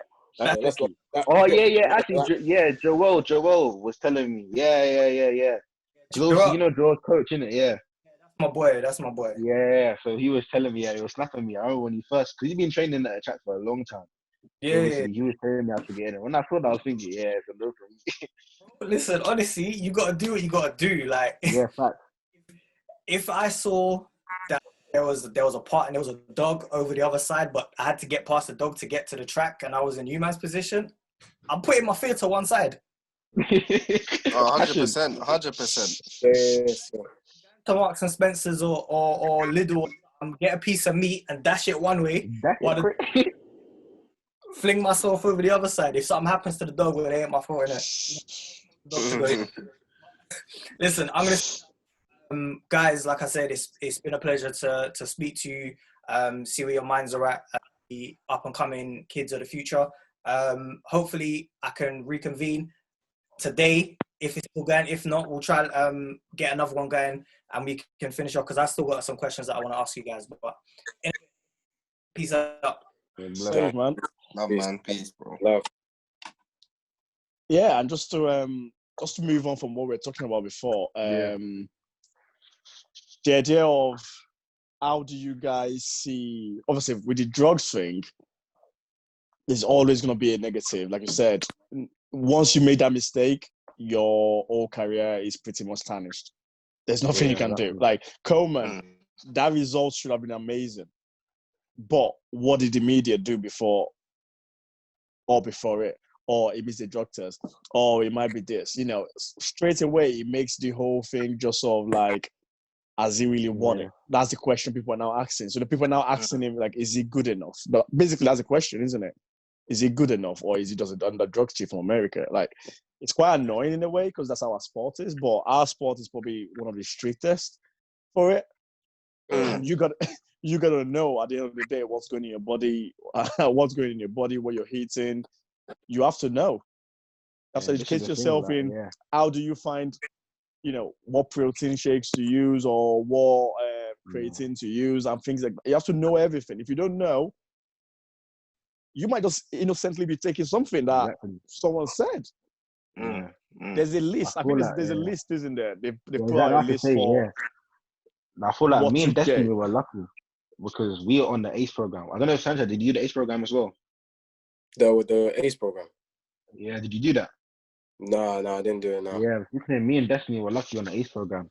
So I feel like that's a big thing because it allows us to they go through everything. They break everything down, where to look exactly, what websites to be using to know what to be taken and what not to be taken. Like I bought like an electrolyte thing because I was finding that I was getting cramps.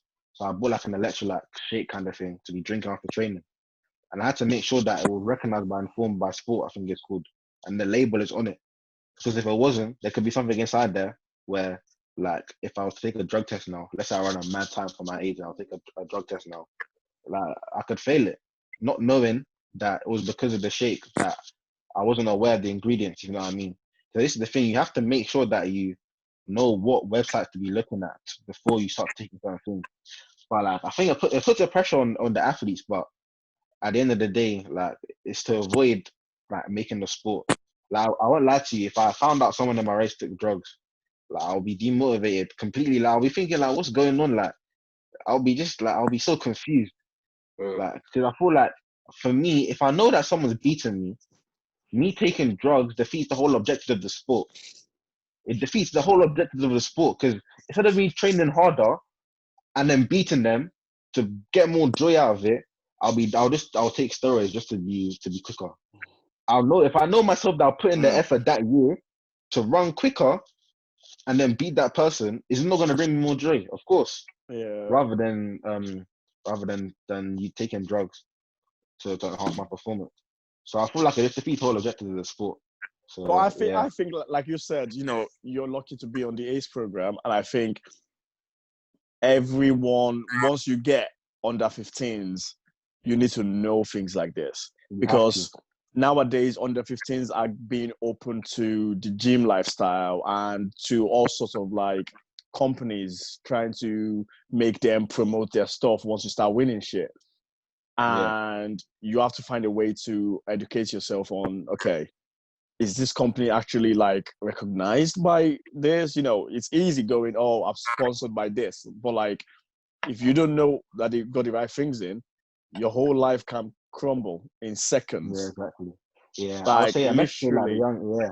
So younger athletes, a message would be to make sure you actually go. I think it's on England Athletics. There are courses. Yeah, it's online. Cool. I think they put it online now. I would say I might go put it on the and story, look at actually. go and look at what substances are banned. Go and look at everything. Because even me, I was panicking a bit before the senior champs because I actually, whenever I get letters, especially when it's different like that, I read it over and over and over. Guess I miss something. Like it's a time of a race and I miss it, or there's like a little detail. And when I get that I haven't got it, I read it over and over, make sure I know. And it says something like, under 18s have to be signed off or something to be able to get a drug test, something like that. So I was there searching everything, looking like, where is the form for this, blah, blah, blah. And obviously I lay a foot somewhere, so I don't have to worry about it. But little things like that, you have to know. Like, because I'm at the age now where I could, let's say I won, I could have been drug tested because I'm young. So you just have to know. And I could have taken something innocently, like some medication. I might have had a flu. I took a certain medication. Some inhaler. And then yeah. I think now, you know what it is? There's even a certain amount of asthma pumps you're allowed, you know. There's above a maximum, and then you get the thing. I didn't even know that until I went to the ACE program. That's why I think with those type of programs, they're key. Like they actually help. So I feel like if there should be more things into that. The ACE program, I can't lie, I'll give that like a 10 out of 10 in regards to the support. Like the amount of connections I've made, the coaches I spoke to, and I feel like as well, because I went to Austria with England Athletics. I made my senior debut with them. I feel like the ACE program was the foundation of me being able to be selected there. Because the coaches like Mike Leonard, Clarence, Harry King, all of those coaches, they're part of the England setup and they help out the ACE program. So I just feel like I was honoured to be able to speak to them about the sport in general. So those type of programs, I feel like there should be more. Obviously, it's all to do to funding. Like athletics isn't a massive, majorly funded thing. And obviously, we'll talk about that later. But yeah, if that's what I think to improve, it would be the programs to educate people. Education is key. I can't rely with regard to this sport. Because we're running in a straight line, but if you knew all of the things that we have to think about and do, you wouldn't just say that we're running in a straight line anymore. You'll be confused. Yeah, so scientific. A whole lot more scientific. Yeah. Yeah, and it's as simple as, you know, if like we said before, you know, your coach has to be smart enough and educated enough. And I think so. This is something I've been talking about for a long time with clubs around me and trying to understand why coaches want to hone athletes. Because I think if you want to go and train, like if I have a coach and I feel they're not doing what I need, by the way, this is not like a disrespect thing. This is like, if I think my coach hasn't got the level of expertise, like scientifically, or they haven't got this level of like for instance, my eccentric landing strength, my concentric strength, backside mechanics, frontside mechanics. If they don't know all those little things as a young athlete, and you find someone that can give you maybe once a week something in that sense, so you educate yourself even more. Why is that a problem in athletics? Why do coaches cry about it? Because I don't understand it. It's your life, it's as an athlete, whatever you do affects you. Yeah. That coach can me and my quit coach had tomorrow. this conversation. Yeah, exactly. Me and my coach had this conversation because he's understandable of that point. I expect, obviously, he knows that I'm looking to go to America. We spoke about the whole plan. He knew that I'm going to be moving on when I've turned 18, whatever university I'm going to. And he said, as long as he has a rapport with the coach that I'm moving on to, then of course it's fine, because he knows that there are coaches that can bring more to the table, because he's humble enough to understand where his limits are. Exactly, this and guy is probably one of the that's best something coaches I know. coaches But don't understand. yeah, that's the thing. Obviously, my coach was in the army, been through like all kind of life experiences. So when it comes to things like that, like he will humble himself. Like athletics isn't the be or end all, because he's seen the other side of life. You can say. So for him, he knows that when there's coaches that can bring more to the table, of course, because he has my best interest, not his best interest at heart. Which is, I think that it just shows that a coach actually cares about the individual. There are coaches that will try to keep you, like, they'll get angry. I've heard of stories of people trying to move clubs, and then the coaches start getting into arguments, and it becomes so heated. And you're thinking that it's not that deep. Like, all this guy wants to do is move to a better club to allow him to progress, or to a better coach even to allow him to progress. On the move clubs thing, like last, I think 2 or 3 years ago, I tried to move clubs because my club is not in the British League. My club has been doing Northern Leagues for as far as I can remember, but I was like, actually, for me to develop myself even better, I have to go into a different club to then move up. And I had a conversation with a few people, like, the chairmen of the club and all that jazz. And I said, I would like to second claim and still train here because it's 2 minutes from my house, but I want to compete for this club. And this guy fully said yes to my face. 2 seconds after I resigned to transfer, to the next club, this man just went, I don't want to see you at the track, blah, blah, blah. Like, straight up. I'm lucky, yeah, exactly. This is the thing. I've been in that same thing position as you. I moved from Watford Harriers club to Windsor Slough Neaton. Luckily, my club, they understand why I wanted to move. And my coach has a good relationship with the managers and explained them the exact reason why. Because obviously, they didn't do YDLs. And I need to have electronic timing for my aspirations to be registered to be selected. You know what I'm going to say? Windsor Slough Neaton, their setup was professional. It would allow me to do the BALs, the YDLs, and there's another one. Can't remember, but yeah, allow me to do good competitions with good like standard of competition. So there's no reason why I shouldn't move to allow myself to develop. But this is the thing, like I feel like, especially in the UK, I come to a point where we have to understand that the athlete needs to be able to accommodate their needs in terms of competition, in terms of allowing them to put down times which can be recognized as official. Because you can't be doing 100%. SAOs and then they're still doing the stopwatch timing when you're looking to represent GB at the European Championships or World Championships. Comes to a point where you have to just, like, if you can't let anything limit your progress, level up. You have to level up. You have to level up, exactly. Because even with the Antime thing, there's a level to how good they are. The people that do the championship, the finals and stuff, those people are really good. But you wouldn't get those people in your YDLs. Exactly. You won't get those people in certain competition. The level of officiating as well goes up. So Antime, that's why it's not recognized because, well, it's recognized to some level, but for you to get an international vest, it's not. Yeah, because I have even got a story like my friend, me and him, Toby Ogunkami, he had a brilliant year last year. So we ran at SAL in the first race. And when I tell you this guy, like, he definitely subbed 11. I can assure you that because my coach worked it out on an app because he has an app that can actually work out like the times on the way. But then they clocked him at like 11.3. Bearing in mind, this is the same guy that's made the European under 20 championships and run the 10.52 at Mannheim. He clocked an 11.3. It didn't make sense, and the gap was incredible. And I think the person who came second to him run like 11.5, 11.6. If you see the gap, you will know that there's no way that person run that time. So, and then imagine him thinking, oh, he's running 11.3. Mentally, even though it's hand timing, it's still going to have a mental impact because you know that yourself that you've run that time. You'll be questioning whether you're actually quick. You'll be questioning whether your training has actually has actually allowed you to develop. So there's not just a point about the competition as well. It can impact you mentally. So there has to be a certain really professionalism does, when it gets to a certain. There has to be a certain amount of professionalism. As you get better, like your competition should get better. Simple as that. Yeah.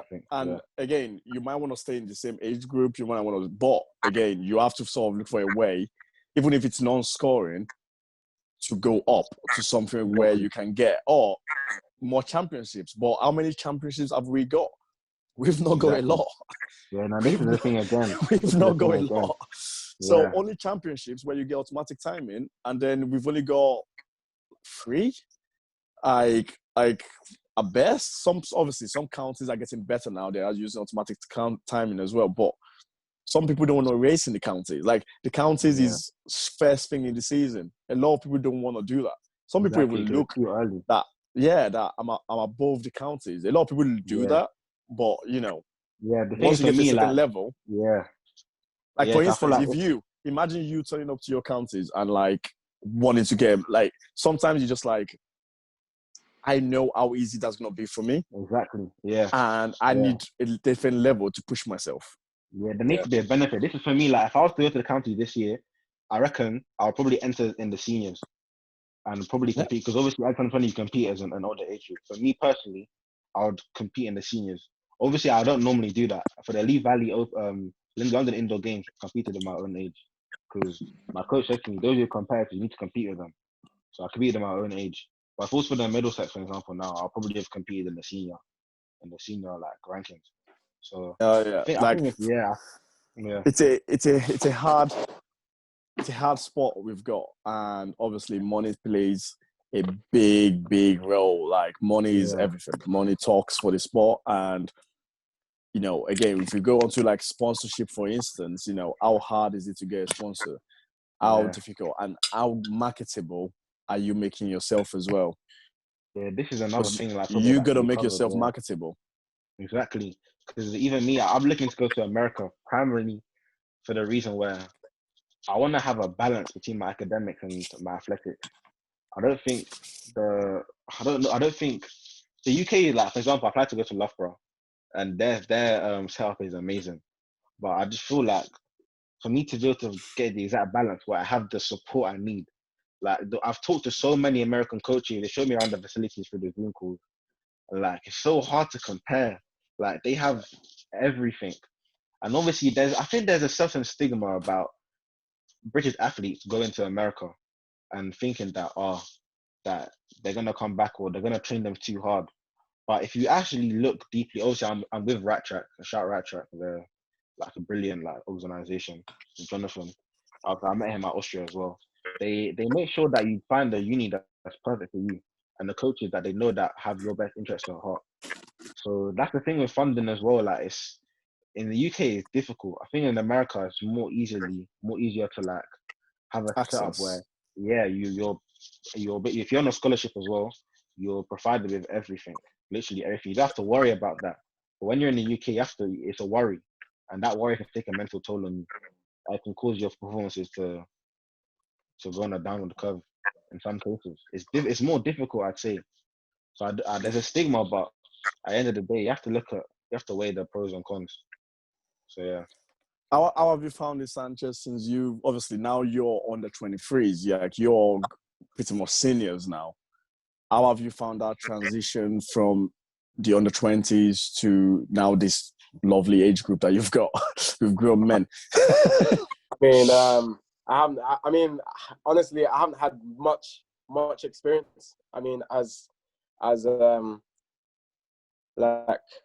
this was like my first year, so I haven't had much experience. But I mean, the only experience I could really say is I went to the Northern Champs as a senior for the first time, and you know, it's just, you know, it's really and truly it's just learning from you know, from the seniors, basically telling me what I should be doing, and how I can just manage to, you know, try and have a good transition into the seniors, the senior you know, level the following year. But yeah, really and truly, I've just been, you know, getting advices. I mean, and competing against the seniors, you know. I mean, first year I didn't really, you know, perform the best that I could, knowing that, you know, yeah, it's like the first stepping stone into like the senior competitions.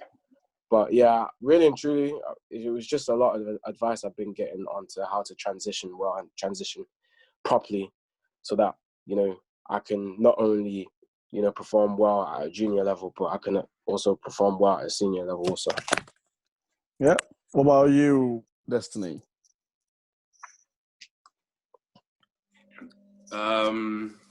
In terms of kind of the adjustment. Yeah, from under 18s, now you're going, and obviously you got one more year, and then you're going into the This 23s. is my last year. Yeah, so basically this year is it's pretty much cancelled now, isn't it? So you're now having to prepare for next year's transition. Yeah, I've kind of learned that we shouldn't put too much emphasis on the little things. You have to focus on the training and the things that you're doing in your preparation. Everyone's going to end up getting to the senior age group anyway. Just some person might get there quicker than you, but you know, at the end of the day, I try not to focus too much on what's going on right now and look at the bigger picture of where I want to be at as a senior and what I want to be doing. Being an under 20, it was great. I learned a lot of things. It was a great experience and one that I'll never forget. But going into that next stage, I sorry, I welcome it. It's something that I'm looking forward to doing. It's the next kind of challenge.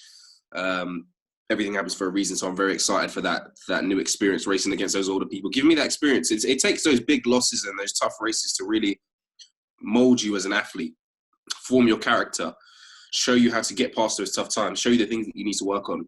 So I welcome those challenges. I'm very much looking forward to it. Even when I get the opportunity to race the seniors, I went to British Champs last year and had the opportunity to race some of the seniors, which was great. I think it's really great that British Athletics does that. So I'm looking forward to doing more of that in the near future. And just gaining experience, because at the end of the day, I want to get to that top tier level, racing the likes of Christian Coleman, Noah Lyles. I want to do it.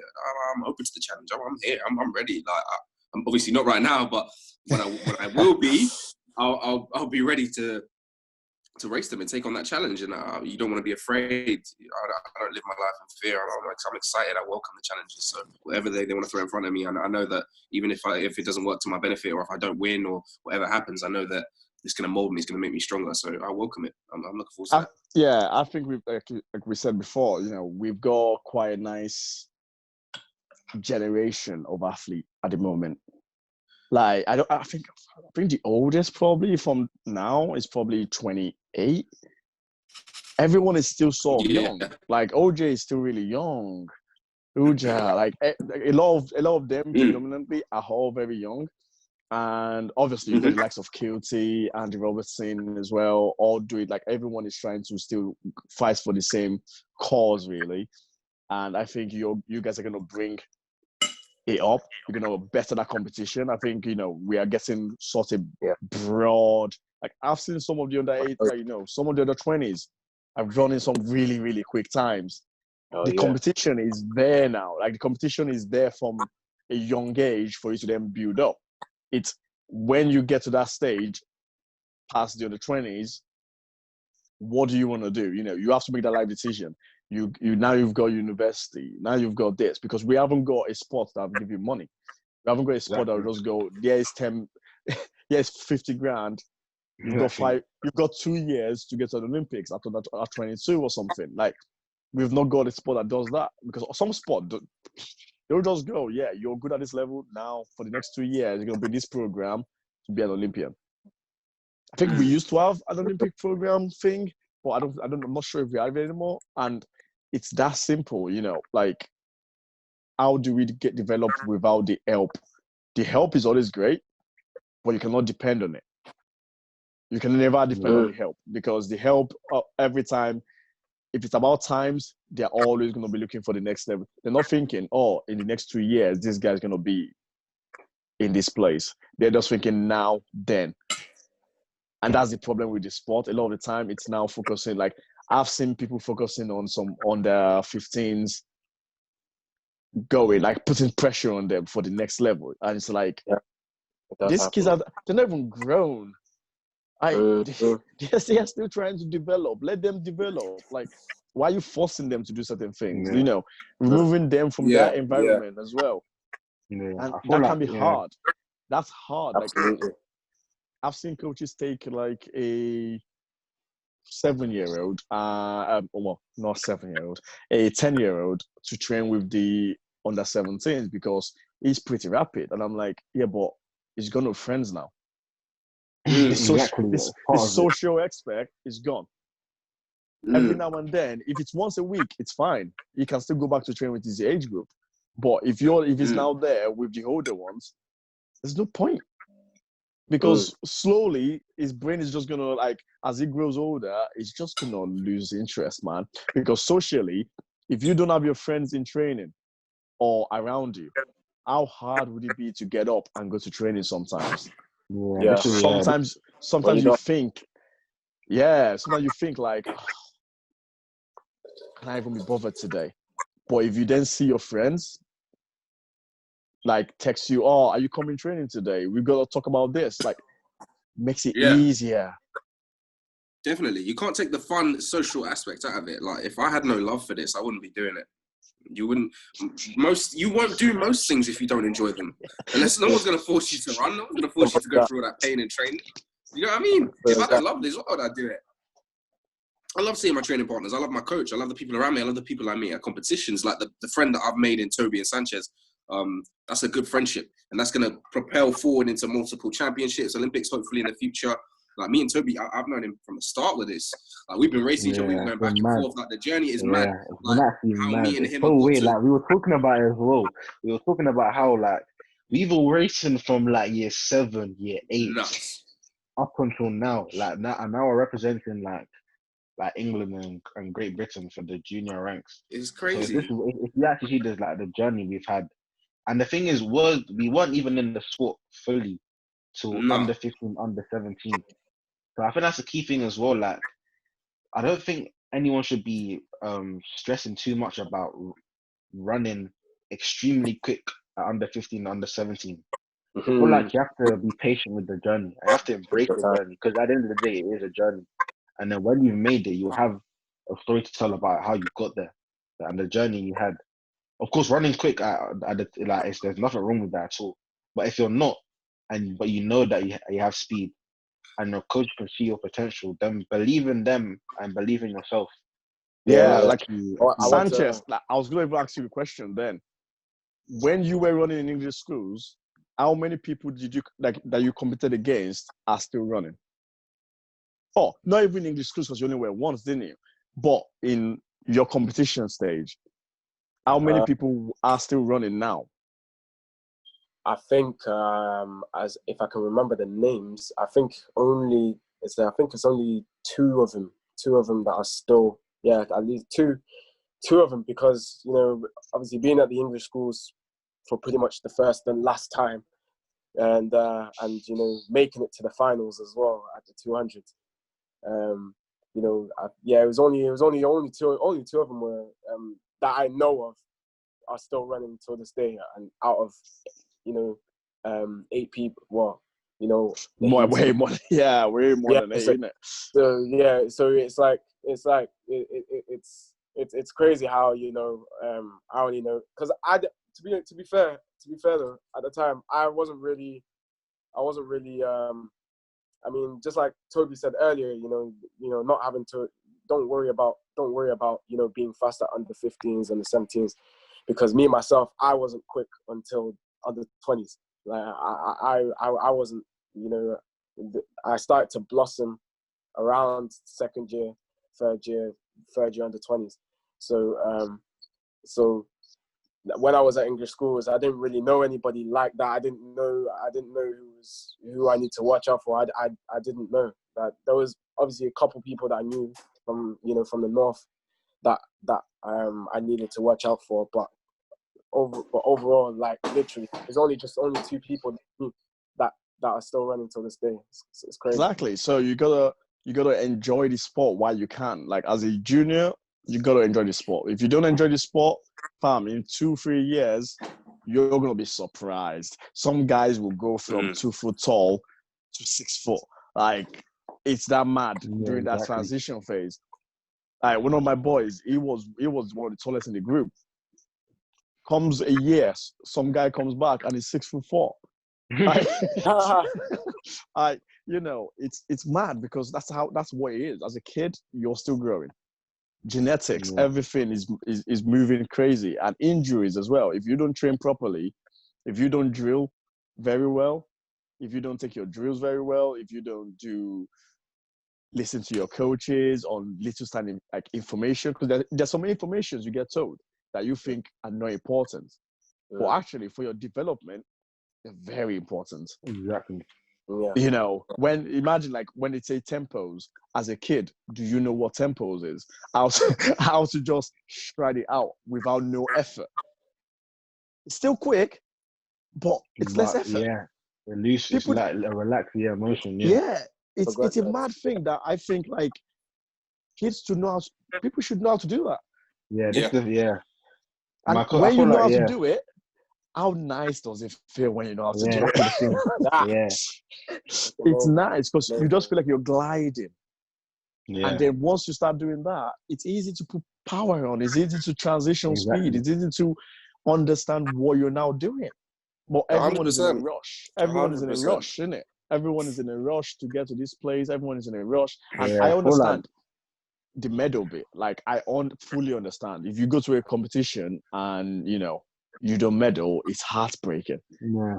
But that only means one more thing. It's not quit. It's you either work hard and keep working hard and focus on yourself, or you quit, because that's what it's gonna be. It's gonna be you either work hard or you keep messing around. Yeah, or you keep messing around and nothing changes. You can't say, I'm not doing well, but I'm not gonna change anything. Like, what's gonna happen? Patience. It's patience. Honestly, you're not gonna get the medals straight away. You're not gonna get the fast time straight away. Look at like what Sanchez said. He said he only started running really quickly at under 20. He could have quit by under 20. A lot of people quit by the time they reach under 20. But he didn't quit. Like where he's at now. You get defeats early and you dip. A lot of people get defeat. Like I've got boys that come from football and they'll go, you're quick, I'm gonna race you.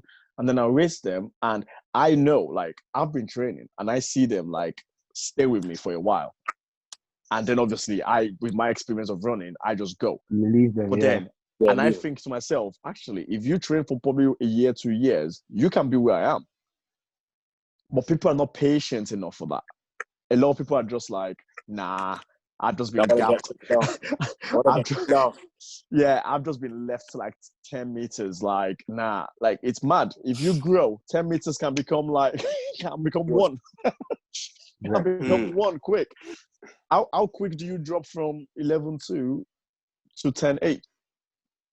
From 10.8, fam, with that brain, your brain is ticking different by that point. Exactly. By that point, you're like, 10.8, oh crap. If I get a nice condition, if I get a nice track, if I get this, quickly you'll start going, 10.5, 10. Like, it's mad the way the sport works. And we have to be patient. We have to understand that human body as well. Like you have to understand the human body. I think the human body, it's I feel like that's important. a key thing. It's very important. I don't know what age it would be appropriate to start. Now, you know what is my differentiating coach has been saying this to me from under 15, and I feel like that's why I'm so knowledgeable about the sport now.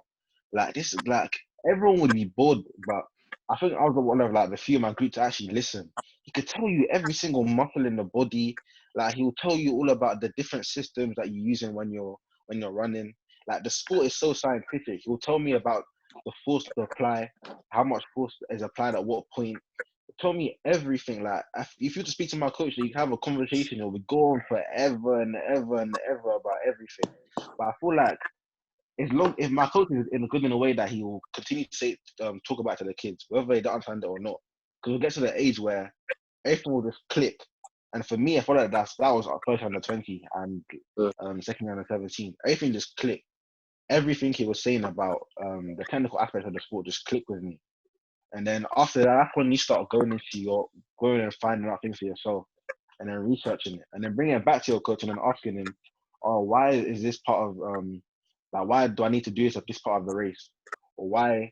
Like just little things about regards to conditioning. It's just so much like knowledge. Yeah, and again, like you said, educate yourself. If you educate yourself enough, it's easy for you to go to your coach. Don't go aggressive at your coach. Don't go in a. It could be a two-way thing. Yeah, you have to be patient. Like OJ said on the podcast, you have to be able to give and take. You have to be able to understand his side of the story and your side of the story. If he's obviously then going like, no, completely, nah, like, then you got to reevaluate your life. Like, am I going to stick with this coach who doesn't want to work with me? Because sometimes, obviously, you might be really wrong, but if he then brings another person to speak about it, might make it easier for you to take in. Yeah, that's exactly what my coach does. Might make it easier for you to take in, because that's what I do with my athletes now. If I feel they're not getting it, or they are trying, another perspective. People watch things on YouTube now, and it's just like, okay, speak to this person. He's a sports science specialist. You can talk to him, and let's see if he has the same ideas as me, or if he agrees with what you're saying. Or trying to explain like the ATP system to parents and kids. Exactly. They don't understand, but I always go, once you get to 16, you're gonna know what cramp is. You're gonna know what lactic acid. Trust me. Because things like that you don't know. Like you don't know early. And it's mad because we just want to go as kids. You know, even you guys would know at football, everything, you just want to go and non-stop. But at some stage, you start seeing, fam, this thing is hard. As you get older, for example, now, like if I'm doing, this is the funny thing, when I do 200s in a session, and then there's a guy in my group, he's quite small, quite young, very quick, and he will do the same 200. I'm there on the ground all flat, like breathing heavily, and he's there like to me, "Oh, why are you so tired?" But then he needs to understand that as you get older, your body can put so much force into the ground that it will take more energy. So you're going to recover. You're putting more force down. You're using more energy up. So even though he's running a 200 at a certain pace, because I'm running at a higher pace, because I'm older, it takes more out of me. So little things like that, when you start to understand the sport, understand the development, then it just makes things easier and everything will just click. Yeah, I think having you guys on, and we've been trying to have like a lot of juniors on for a while, and you know, no one wants to say certain things so they don't ruin their career. You know, there's something you don't want to say, so you don't hurt British athletics, and then you end up getting dashed off the standings and stuff. But these are educational things. Someone is going to watch this today and go to their coach. I've been feeling this way. I'll be like, you know, let me communicate with you. If your coach cannot communicate with you, you cannot be with that coach. Like, it's one thing. Like, you kind of have to have a two-hand take. Especially definitely. When you pay the coach. When you pay the coach, fam, it works for you. Exactly. Let him give you a reason. why am I doing 10,200 meters? Why am I having 1 minute rest? He has to have an answer for that. Because if you had a session, he has to have, this is why you're doing it. This is why you're doing it. If 10 of you are in a group doing the same session, fam, something is wrong. Definitely. The funny thing is about all this, the funny thing about all this is I do these kind of sessions. Like I do 10-2s, and I do 10-2s. Me, I'll never, ever do above 3. No way. Even today, I did 3 200s. I was done. I was done. Like I'll never my coach gets me to do 10 200s. There were one time where we was about to do 12 200s, and then there was times where is it like tempo though, or is it more like what pace do you go? What pace do you go? It's not. No, it's never flat out. It's never flat out. We give a target. We give a target. Like 28 for each one. Yeah, like 28 each one. It has to be under 28 or it has to be under 29. Anything above that, then my coach says that you flopped. But but then again, you are not focusing on the hundreds, are you? You just want to do twos. I'm more of a 2 guy. I want to be good at both though, but I'm more. But there's a different demand. Because if I wanted to do the 1, I'm not gonna do that crap. Like, if you're balancing the sprints, 2s and 1, you're probably not gonna be doing that. So there's an understanding of what you need and what session is giving you. Yeah. A lot of people just do like me physically. My body cannot take 10 2s. I know when I go to 6, my body's gone.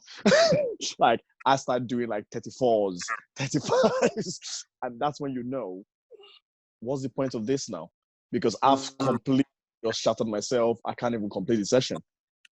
Everyone has a different and there will be other athletes that stick to it. Like, training with James, I've trained with James for years. It's hard. But his body takes a different level. Like, fam, that guy in the gym, is a beast. Absolutely. He's a beast. You see how he's so hedged. He's so bulked up and everything. Like I'm just bare shocked. Like it's mad. You're that fast. You're that fast and you're that hench. Like that's amazing. Fam, how did someone that was training for 200s and 100 start running those times for 400? Exactly. That's what I mean. James Williams. He's an all-round guy, man. No one is asking me to do a 4. Like no one. Like he went through the heats, through the semis, through the final, and he could maintain it with 200 meters. I remember watching it. Yeah, with sprints training. I don't know how he. I don't know how he does it. Honestly, some people are out there doing 4s constantly, doing split 4s, but they can't even do that. Big fan. And he's just come in. His body is just right, and he's done it. Like. Obviously, your body has to take different things. And when I'm training with him, I always know I'm probably not going to do as much as he's doing. I'm going to stick to the same times, but I'll probably do like 70% of what he's doing. No, every time we sort of have the understanding. And that's... Yeah. He's going to be watching this. He's going to be like, oh, fuck's sake. He's on some other level, man. Because when I'm at like at uni, when I'm at the gym, and there's I always talk about how James is just he's like just an all-round guy. Like he literally 1s, 2s, and then comes out and does a 4. It's just ask him, what does that guy deadlift and squat? You'll see some numbers. Some high numbers. But again, on that, Andre Degrasse, there's a podcast out, if you listen to it, about physical science, the science bit. He cannot lift past 60 kg. Yeah, this is the thing. That's similar to me. 60 kg. Nah, that's the thing to me. I lift, but I've never lifted heavy weights. I've never done the 1 rep max thing. Because my coach said to me that for me, because he feels like my build is just different. I struggle to do press ups. I won't even lie to you. I actually try hard, but I struggle because my limbs are just so long. and then like it's like the analogy was, yeah, if you have like a long stick, you try to push like a stone with a long stick, it'll be harder to do than if you try to push a stone with a smaller stick. So when I'm doing press ups, because my arms are so long, like I just find it hard. So I feel like again, like James can squat and deadlift a lot, but another athlete may not be able to do the same. But obviously the outcome is it's still individual the as to same. them. Exactly. Yeah, The the outcome outcome could is be still the same. Exactly. And not a lot of everyone. Some people just think, you know what, I probably need to be squatting like 150, blah blah blah. Like, actually, you don't. If you find the right coach for you, if you find the right sports scientist for you, fam, you might have to half your current work rate and then get development. Yeah. Some people get stuck. Some people peak early, and then they don't look at their training regime. They're like, you might have to put one more day rest, and suddenly you're developing a lot quicker. Athletes are well different. And what I'm gonna do is, what time is it? What I'm gonna do is we are gonna finish this on the other podcast, on Vision Podcast. So we'll cut it. Like, I'll just wrap it up now, and we'll finish it up on your podcast, because then people can go and watch the rest of it on your podcast on the other topics and stuff. Because I think there's a lot of things for other athletes to pick out from what we've just talked about. There's a lot of people that are going to sit there, and I know our Instagram is probably going to be bopping later, because people will be questioning us. What do you want to do? What should we do with this? Because we already get it.